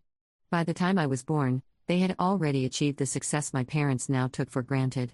While my parents showcased Tyler's football trophies and celebrated his barely passing grades with expensive gifts, Grandpa Elliot had quietly attended my science fairs and debate competitions. When I won the state mathematics championship in 8th grade, my parents had been at Tyler's baseball tournament instead. It was Grandpa who sat in the audience, who stood and applauded, who took me for ice cream after and listened to me explain the problem that had stumped everyone else. "Numbers tell the truth when people won't, Ellie," he'd said, his eyes crinkling at the corners. "Remember that." He'd been the only one at my medical school acceptance dinner who seemed genuinely proud rather than surprised. My mother had smiled tightly and said, "I suppose this means you're not coming home after graduation." My father had immediately launched into concerns about student debt and the impracticality of such a long educational path. Tyler had texted throughout dinner, bored by any conversation that wasn't centered on him. But Grandpa had raised his glass. To Eleanor, he'd said, "Who reminds me so much of my mother, the first doctor in our family, back when women were told not to bother with such things." It was the first I'd heard of this family history. My own mother had looked startled, then dismissive. "Your mind is your greatest asset, Ellie," he told me once, his weathered hand patting mine. "Never let anyone convince you it's worth less than someone else's charm." I remember the last time I saw Grandpa Elliot healthy. It was during a rare weekend I'd managed to come home during my second year of medical school. The house had been chaotic, my parents hosting some charity function that seemed designed primarily to showcase their social connections. Tyler had brought a date, a willowy blonde who giggled at everything he said. I'd arrived late, having driven straight from an anatomy lab, still wearing scrubs under my coat. Grandpa had been sitting in the garden, away from the noise and pretense. He'd looked up as I approached, patted the bench beside him. "The future doctor arrives," he'd said with a warm smile. "How's the studying?" For the next hour, we talked, really talked, about my classes, my patients, my dreams of specializing in emergency medicine. He listened with genuine interest, asking thoughtful questions. I'd noticed the slight tremor in his hands, the way he seemed to tire more quickly than before, but he'd waved off my concerns. "The body gets old, Ellie. That's what it's supposed to do. But the mind..." He tapped his temple. "The mind can stay sharp if you keep using it." Before I left, he pressed something into my hand, an envelope. "Don't open this now," he'd said. "Just keep it somewhere safe. For later." I tucked it into my medical textbook without question. It wasn't until after his death that I found it again, a letter, handwritten in his precise script. "Dear Ellie, when you read this, I may be gone. Know this, I have always seen you clearly, even when others haven't. The strength in you reminds me of my mother. She too faced a world that underestimated her. She too proved them all wrong. The trusts I've established are not just money, they're a statement of faith in who you are and who you will become. Use them wisely. With love and pride, Grandpa." When he died during my second year of medical school, I'd been devastated. The call had come during my pathology final. I'd seen my mother's name on my phone and almost didn't answer. She rarely called except to remind me of family obligations I was missing or to relay Tyler's latest accomplishment. But something had made me step outside to take it. "Grandpa's gone," she'd said without preamble. "Heart attack this morning. The funeral is Saturday." I pressed my forehead against the cool brick wall outside the examination room, trying to process her words through a fog of disbelief. "But I just spoke to him last night," I'd whispered. We'd had our weekly call, me describing my classes, him telling me about the book he was reading. He'd sounded fine. Tired, maybe, but fine. "Well, he's gone now," my mother had replied, her voice oddly flat. "We need you to come home Thursday. There are arrangements to make." I'd arrived home to find the house already filled with flower arrangements and casseroles, relatives speaking in hushed tones. Tyler had shown up to the funeral late, hungover, and left early for a friend's engagement party. My parents had been more concerned about his early departure than my grief.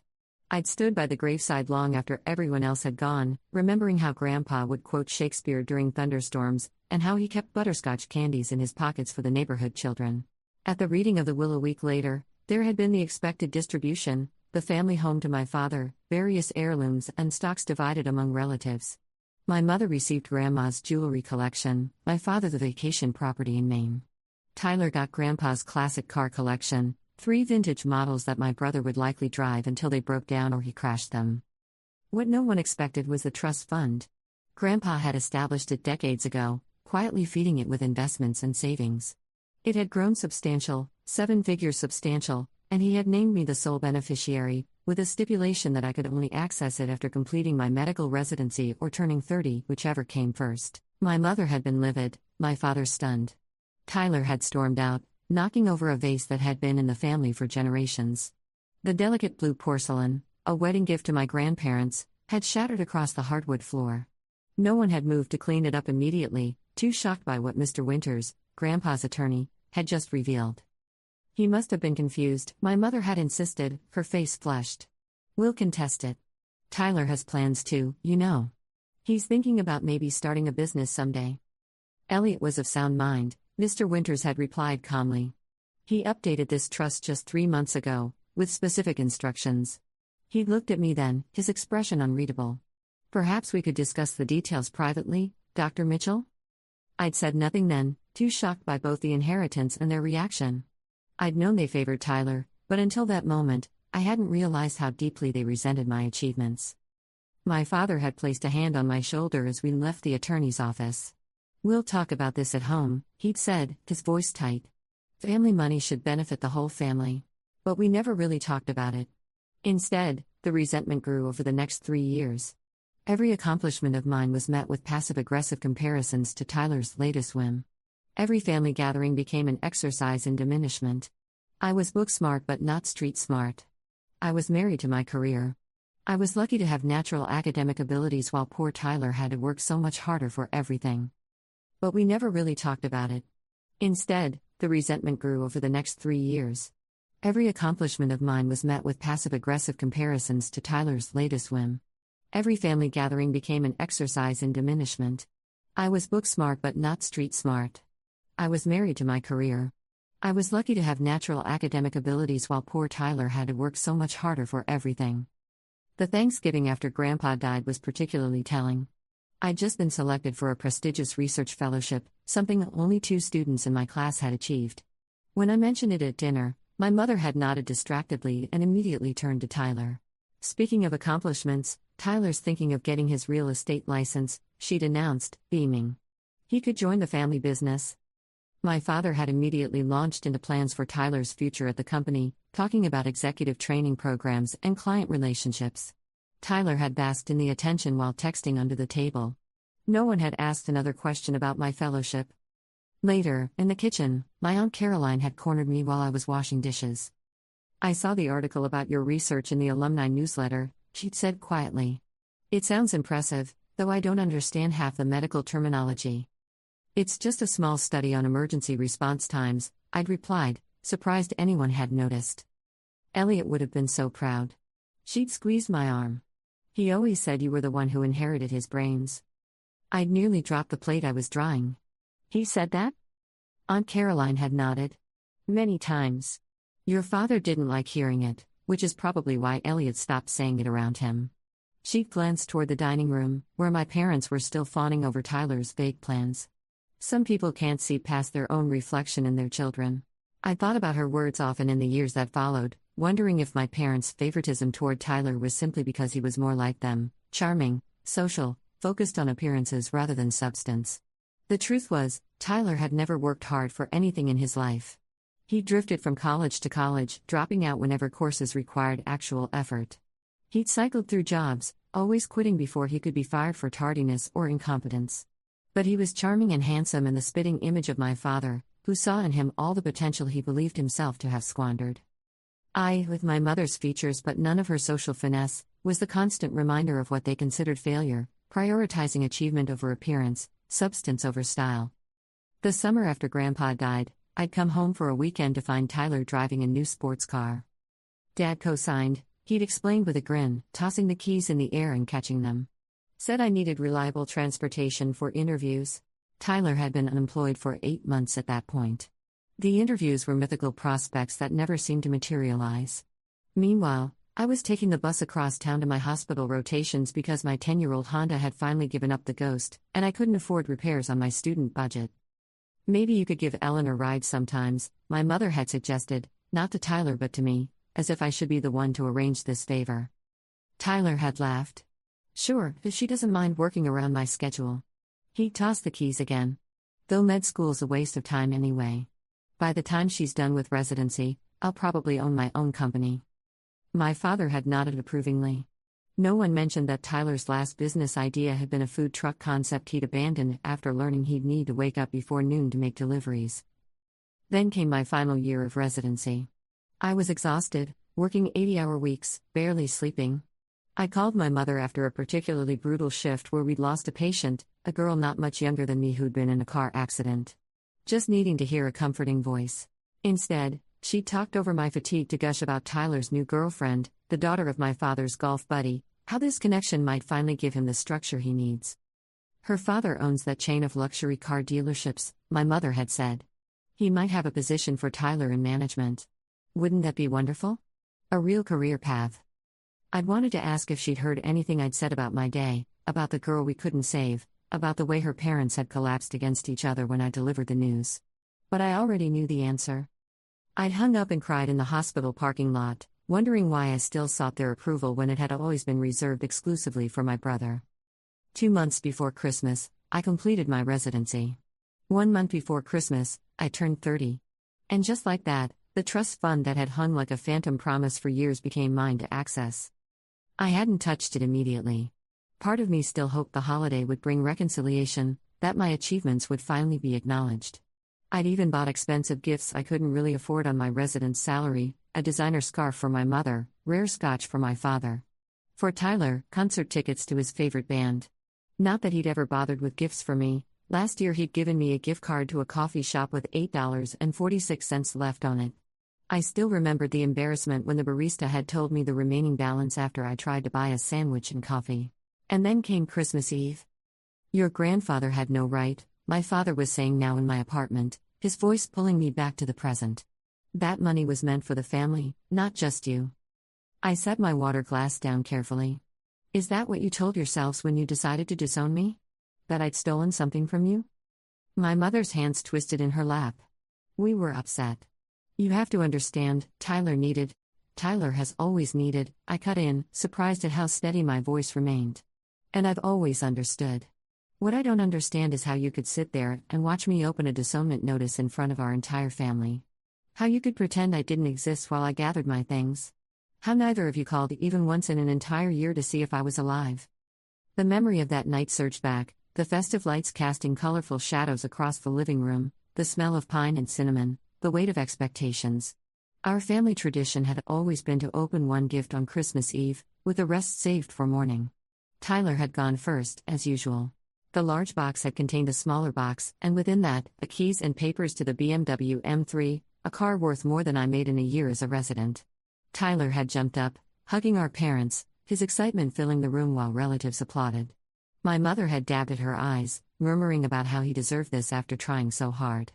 My father had clapped him on the back, saying something about a man needing the right car to make the right impression. Then my mother had handed me the envelope, her expression unreadable. I thought perhaps it was a check or gift card, something small after Tyler's extravagant gift, which would have been nothing new. But as I'd unfolded the document inside, the formal language had blurred before my eyes. Notice of disownment, it had read at the top. Below, paragraphs of legal text explaining that my parents were severing all familial ties, financial responsibilities, and future inheritance rights. Their signatures at the bottom, dated 2 weeks earlier. "What is this?" I'd asked, my voice barely audible. The room had gone silent except for Tyler examining his new car keys, oblivious.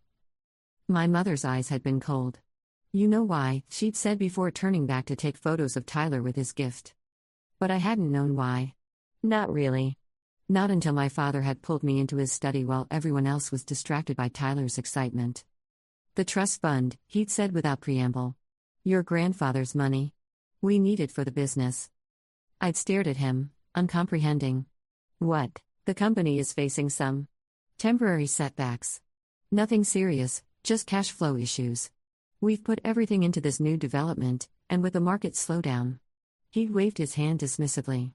"Tyler's new position will help turn things around, but we need operating capital now.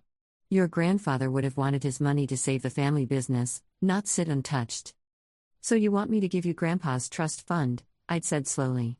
"And when I wouldn't, you decided to disown me. On Christmas Eve?" "Don't be dramatic, Eleanor. This is business." He'd straightened his tie, a nervous habit. "The disownment is a formality. Legal protection for the company. Once you sign the trust fund over, we can reinstate everything." I'd felt something cold and clarifying wash over me. "You're blackmailing me with family connection." "I'm giving you a choice," he corrected. "Be part of this family and help when we need it, or go your own way. You can't have both." I'd walked out of his study, past the Christmas tree with its twinkling lights, past Tyler showing off the car manual to our cousins, past my mother refilling wine glasses as if nothing were wrong. I'd gone upstairs to my childhood bedroom, packed my overnight bag, and left through the back door without saying goodbye. No one had come after me. The silence that followed was heavy with unspoken justifications. My father looked away first. "What did you do with the money, Eleanor?" he finally asked. A small, satisfied smile tugged at my lips. "I put it where it belongs." After that Christmas, I'd driven straight to a hotel and spent the night staring at the ceiling, numb. The next morning, I called in sick to my shift for the first time ever and made an appointment with Grandpa's old attorney, Mr. Winters. He'd received me with kind eyes and a gentle handshake. His office was warm, with leather-bound books lining the walls and a desk that looked like it had witnessed decades of confidences. "I've been expecting you," he'd said, pulling out a folder with my name on it. "Your grandfather left specific instructions for when you were ready." It turned out Grandpa had been more strategic than any of us knew. The trust fund I'd inherited was substantial, but it wasn't his only asset. He'd created a second, larger trust, one that controlled 51% of the family business my father had built from the small company he'd inherited from Grandpa. A silent majority ownership that had never been disclosed to my father. "Your grandfather worried about your father's judgment," Mr. Winters had explained, removing his glasses. "He built the business through careful decisions and prudent management. He watched your father make increasingly risky moves, prioritizing expansion over stability. This was his insurance policy." I'd stared at the papers, not comprehending at first. "Are you saying my father doesn't actually own his company?" "He owns 49%. On paper, he appears to be the majority shareholder because this trust has been inactive. Your grandfather's instructions were to keep it that way unless two conditions were met: you completed medical school and claimed your personal trust. And your father somehow betrayed the family values the business was built on." I'd looked up sharply. "What constitutes betrayal?" Mr. Winters had smiled sadly. "Your grandfather was specific about that too. If Richard ever turns his back on his children for money, the trust activates." My disownment papers had practically burned in my bag. A legal document, written up and signed weeks before Christmas. This hadn't been a heat-of-the-moment decision. They had planned it, timed it, executed it for maximum impact. "What happens now?" I'd asked, my voice barely audible. "That's up to you, Dr. Mitchell. The trust activates under your control. You become the majority shareholder of Mitchell Enterprises. You can remain silent, make changes, sell your shares. Whatever you decide." I'd sat there for hours with Mr. Winters, discussing options, implications. By the time I left his office, the numbness had given way to a cold, clear purpose. "Your grandfather believed in you, Eleanor," Mr. Winters had said as I was leaving. "Not just as a doctor, but as someone with the wisdom to know what needs healing. I wouldn't destroy what my grandfather had built. But I would reshape it in ways my father never expected. First, I needed to understand exactly what I was dealing with. Over the next month, I'd taken a leave of absence from my new position at the hospital, citing family issues. I'd spent that time learning everything about Mitchell Enterprises, its history, its projects, its finances. It hadn't been easy. I'd had to be creative about accessing information without alerting my father. Fortunately, many of the company's longtime employees remembered me from childhood visits with Grandpa. Linda in accounting had been particularly helpful, though she hadn't known exactly what I was doing. "Your grandfather used to bring you by on Saturdays," she'd recalled as she helped me navigate the filing system. "You couldn't have been more than 8, but you'd sit at his desk with a notepad, taking minutes during his calls. He kept every one of those pages." That detail, that Grandpa had saved my childish scribblings, had nearly broken my composure. I'd never known. "He talked about you all the time," Linda had continued. "Especially after you decided on medical school. He'd bring in newspaper clippings about medical breakthroughs and tell everyone, 'My Ellie's going to be part of something like this someday.'" I'd had to turn away, pretending to study a financial report while blinking back tears. All those years I thought no one was paying attention to my achievements, Grandpa had been quietly celebrating them with people who actually cared. What I discovered about the company was worse than I'd imagined. My father had leveraged the company to its breaking point, borrowing against assets, making risky investments in luxury developments that sat half-empty. The temporary cash flow issues he'd mentioned were actually the edge of financial collapse. He'd been using company funds to support Tyler's lifestyle, a vice president position with a six-figure salary despite my brother having no qualifications and rarely showing up to the office. The BMW had been purchased with a company credit line. Most disturbing of all, he'd been planning to use my trust fund not to save the business but to start a new venture, leaving the original company, with all its employees and obligations, to slowly collapse under its debt. He and Tyler would emerge unscathed with a new venture, while hundreds of people lost their livelihoods. "Your grandfather suspected something like this might happen," Mr. Winters told me during one of our meetings. "That's why he structured the trust the way he did. The money can only be used for specific purposes: education, healthcare, community development. It can't be transferred to your father or brother, or used for luxury real estate." I'd nodded, a plan already forming. What if I wanted to change the company's direction?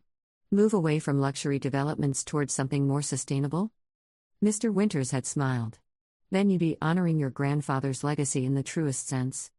I spent weeks researching, consulting with experts in healthcare facility development, community housing, and medical technology integration. I wanted to be thorough, to have answers for every possible objection. This wasn't about revenge, it was about revival, bringing the company back to its founding principles while evolving it for the future. During this time, I maintained my hospital shifts, working nights so I could spend days on my transformation plan.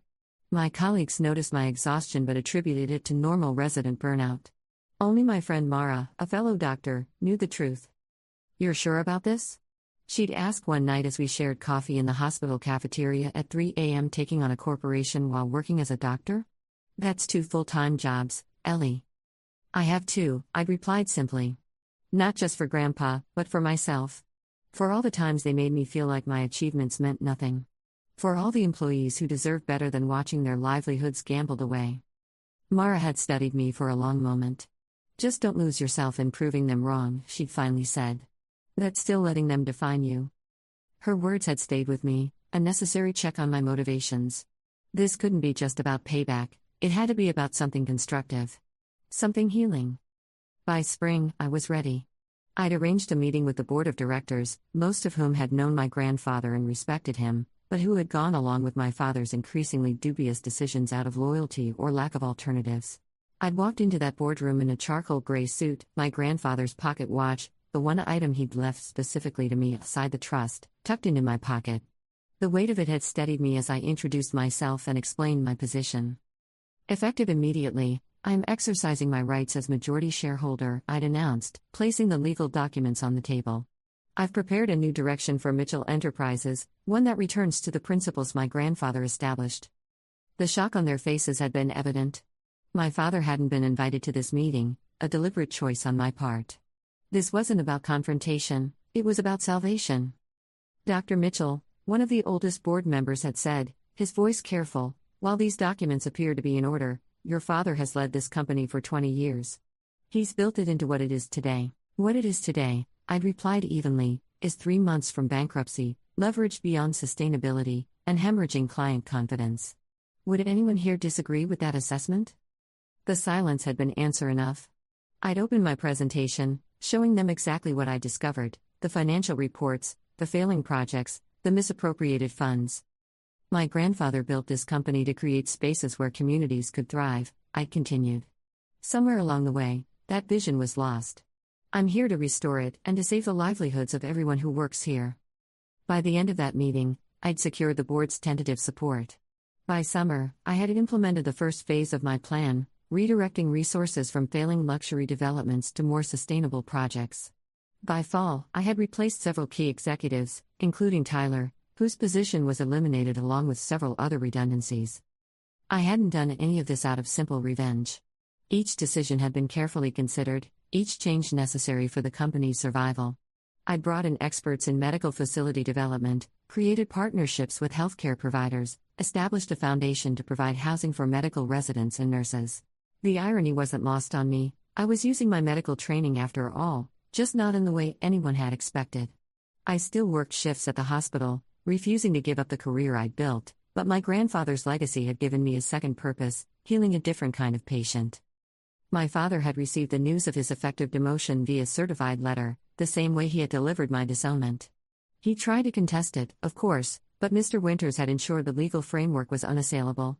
My mother had called once, leaving a voicemail that veered between tearful pleas and veiled threats. I hadn't returned it.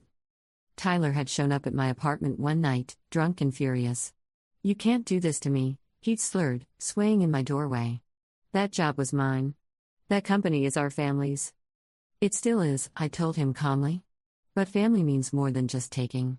It means contributing. When you're ready to do that, we can talk." He'd called me a name I wouldn't repeat, then stumbled back to his car. I'd taken his keys. No matter how angry I was, I wouldn't let him drive in that condition, and called him a rideshare. He hadn't thanked me. That had been 2 months ago. Since then, silence. Until today. "The quarterly reports," my father said now, his voice hoarse. "The leadership changes.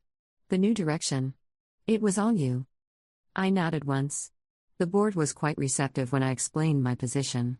"It seems many of them had concerns about your management for years but lacked the voting power to do anything about it." My mother's face had gone from pale to ashen. "But how could you? After everything we've done for you." "That's just it," I interrupted. "What exactly have you done for me? You didn't pay for my education, scholarships did. You didn't support my career, you resented it. You didn't even give me emotional support, that all went to Tyler." I leaned forward. "So tell me, what exactly am I supposed to be grateful for?" A memory surfaced: my high school graduation, standing on stage as valedictorian. My parents in the audience, my mother checking her watch repeatedly, my father on his phone. They'd left immediately after the ceremony. Tyler had a baseball game they couldn't miss. I'd gone for pizza alone, still in my cap and gown. "We gave you a home," my mother said defensively. "We fed and clothed you." "You did the legal minimum required of parents," I corrected. "And then, when it became inconvenient, you signed that away too." My father stood suddenly. "We're still your parents." "Not according to the document you had drawn up." I walked to my desk and pulled out the disownment notice, preserved in a clear sleeve. "I believe your exact words were, 'We hereby sever all familial, financial, and emotional ties with Eleanor Grace Mitchell.'" Quite thorough. He sank back down, deflated. For the first time, I noticed the subtle signs of decline: his shirt slightly rumpled, a missed spot while shaving. My mother's roots showing gray, her manicure chipped. Small details that spoke volumes about their current state. "The company is struggling," he admitted finally. "The new leadership doesn't understand our vision. The shift toward medical technology is too abrupt. We're losing contracts, clients. The company is transforming," I corrected. "Moving away from luxury developments that sit half-empty and toward medical facilities that communities actually need." The quarterly loss you're panicking about is investment in research, not failure. I pulled out my laptop and brought up the projections I'd been reviewing just that morning. By next quarter, we'll be back in the black. By next year, revenue will exceed anything the company has seen in the past decade. I turned the screen toward them. "Did you actually read the full reports, or just the summary?" My father's expression told me he hadn't bothered with the details. "He never did," That was part of how the company had reached the brink of collapse under his leadership. My mother looked up, a flicker of her old calculation returning. You could bring us back in. Your father has experience, connections, Dad has gambling debts and 3 failed luxury developments that nearly bankrupted the company before I stepped in, I said quietly. The board knows everything now. No more creative accounting, no more hiding losses in subsidiary reports. The shock on their faces confirmed what I'd suspected. They thought I wouldn't understand the financial maneuvers, that my medical training hadn't prepared me for corporate strategy. They'd forgotten that I'd inherited Grandpa's mind for numbers along with his trust. Your father's gambling problem is a private family matter, my mother hissed, her composure cracking. It stopped being private when he used company funds to cover his losses, I replied. The riverfront casino incident wasn't as discreet as you thought. The board has agreed not to pursue legal action, provided he seeks treatment. My father's face had drained of color. That weekend 3 years ago, when he'd supposedly been at a business conference in Atlantic City, I'd found the receipts, the bank transfers, the frantic cover-up afterward. What about Tyler? My mother asked, her voice small. I almost laughed. What about him? His position at the company. His future. Tyler never actually worked at the company, I said. He had a title, an office, and a salary, but according to HR records, he hasn't completed a single project in 3 years.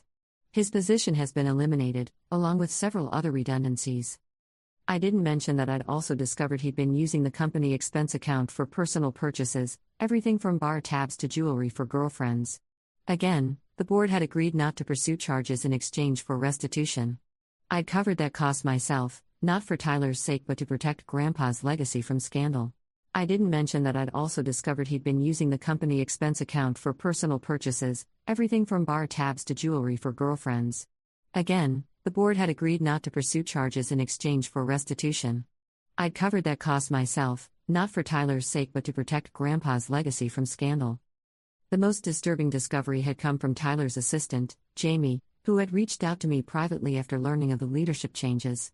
She'd shown me emails where Tyler had promised building contracts to friends with no construction experience, potential kickback arrangements disguised as consulting fees, and discussions about cutting corners on safety measures to increase profits. None of these plans had materialized, mainly because Tyler rarely followed through on anything, but the intent had been clear. I tried telling your father, Jamie had explained nervously. He said Tyler was just learning the business and that I should mind my own if I wanted to keep my job. I thanked her for her honesty and immediately created a new compliance department with Jamie as its first team member. Her experience with exactly what not to do made her perfect for helping establish what we should do. He's devastated, my mother said. He had plans for that company. No, I corrected. He had plans for the money from that company. There's a difference. My father's hands clenched into fists. You had no right. I had every right, I cut in sharply. Majority shareholder, remember? But more importantly, I had every responsibility. Grandpa built something meaningful, something that employed hundreds of people who depend on that company for their livelihoods. I won't let it collapse because you wanted to bankroll Tyler's lifestyle. A memory surfaced, the company holiday party when I was 16. I'd gone with my father to help set up, and I'd met the employees, admin staff who'd been there since Grandpa's time, project managers who spoke of him with respect, maintenance workers who recalled how he knew all their names and asked about their families. They'd built their lives around the stability he'd created. They trusted his son to continue that legacy. The company was fine until you interfered, my father insisted, but his voice lacked conviction. The company was 3 loan payments from collapse, I replied. The Westridge project alone lost nearly $8 million. The auditors found the discrepancies in February. A heavy silence fell between us. Outside, rain had started to fall, pattering against the windows of my apartment. It felt fitting somehow, the quiet washing away of pretenses. What do you want? My father finally asked, his voice hollow. I studied them both, these people who had raised me but never really seen me, who had taken pride in Tyler's mediocrity while dismissing my achievements. For years, I had craved their approval, their recognition. Now, looking at them sitting defeated on my sofa, I realized I no longer needed it. There had been nights in medical school when I called home, exhausted and doubting myself after failed exams or difficult rotations. My mother had always said the same thing, you could always quit if it's too hard. Never encouragement, never faith that I could overcome challenges. Just the easy exit, the path of least resistance. Because that's what Tyler would have done. But I wasn't Tyler. I'd never been Tyler. And finally, I was grateful for that. I want you to understand what you threw away, I said quietly. Not just me, but the values Grandpa tried to instill in this family. Hard work. Integrity. Taking care of each other. I walked to my bookshelf and pulled down a thick binder, placing it on the coffee table between us. This is the new 5-year plan for Mitchell Enterprises. Medical technology, community healthcare facilities, affordable housing with integrated wellness centers. It's already been approved by the board. It's already being implemented. The cover bore the company's original logo, not the sleek, modern version my father had commissioned at great expense, but the simple design my grandfather had drawn himself. A house with a heart in the center. Building communities with heart had been his motto before my father changed it to luxury living redefined. My mother reached for it hesitantly, then drew back as if it might burn her. And our role in all this? That depends, I said. The company needs people who understand its mission, not those looking to exploit it. If you're willing to learn, to actually contribute rather than extract, there might be places for you. Not at the top, not anymore, but somewhere you can do meaningful work. My father's face flushed with indignation. You expect me to work under someone else? In the company my father built? The company your father entrusted to me, I corrected, because he saw something in me that you never did. The truth hung between us, undeniable now. My mother's eyes filled with tears, but I couldn't tell if they were for lost status or genuine regret. And if we refuse? My father asked, his pride making one last stand. I shrugged. Then you live with your choices, just as I've had to live with mine. The trust is structured so I can't sell the shares or give them to you. I can only manage them or pass them to my children someday. I paused. Grandpa thought of everything. Outside, a car honked, the sound muffled by the rain. In the kitchen, my coffee maker beeped, the daily reminder I'd set to make sure I stayed hydrated during long shifts. These ordinary sounds grounded me, reminding me of the life I'd built for myself. A life that no longer revolved around seeking their approval or resenting its absence. My mother wiped her eyes. We never meant for things to go this far. We just thought. With the trust fund. You'd be fine on your own. That Tyler needed us more. Tyler needed boundaries, not enablers, I said, gentler now. Maybe it's time he learned what real support looks like, supporting him in becoming his best self, not just supporting his worst habits. He won't speak to us either now, my father admitted reluctantly. Says we failed him by losing the company. Of course he did. In Tyler's world, nothing was ever his responsibility. I felt a fleeting sympathy for my parents, they had created this dynamic, but now they were its victims too. Where is he living? I asked. With friends, he says. My mother looked down. He won't tell us where exactly. Calls sometimes for money, but... They looked lost, these two people who had once seemed so powerful to me. The rain fell harder outside, and for a brief moment, I felt the flicker of the old pain, the longing for the family we could have been. I have a shift at the hospital in an hour, I said, standing. You should go. Think about what I've said. The offer stands for 2 weeks, after that, the positions will be filled by other candidates. The positions I had in mind weren't glamorous. For my father, a role in project assessment, using his experience to evaluate practical aspects of developments, but with no financial authority. For my mother, community outreach, she had always been good at making connections, at least on a superficial level. Perhaps those skills could be redirected towards something worthwhile. Both positions would come with mandatory financial counseling and regular performance reviews. I had no illusions that they would accept easily, or that transformation would be immediate if they did. Years of entitlement and poor decision-making wouldn't disappear overnight. But I believed in the possibility of change. I had to, as both a doctor and someone who still, despite everything, remembered the rare good moments with my parents. The times when my father had taught me to ride a bike, my mother had nursed me through childhood illnesses. Before Tyler, before the company became an obsession, before status consumed them. Maybe those people were still in there somewhere, buried under years of misplaced priorities. Maybe not. Either way, the offer had to be made, not out of obligation, but out of the integrity Grandpa had valued so highly. My father stood slowly, aged by more than just the past year. You really are just like him, he said, and I couldn't tell if it was accusation or belated recognition. Yes, I agreed. I am. At the door, my mother paused, her hand reaching toward me then falling away. The BMW, she said suddenly. Tyler wrecked it 3 months after Christmas. Totaled it racing with his friends. Of course he had. I nodded but said nothing. Your father took out a second mortgage to replace it, she continued, her voice hollow. That's why we needed. Why we came today. The bank is foreclosing on the house. The pieces clicked into place. Not just the company's future that concerned them, but their immediate financial reality. The house, their status, all of it teetering.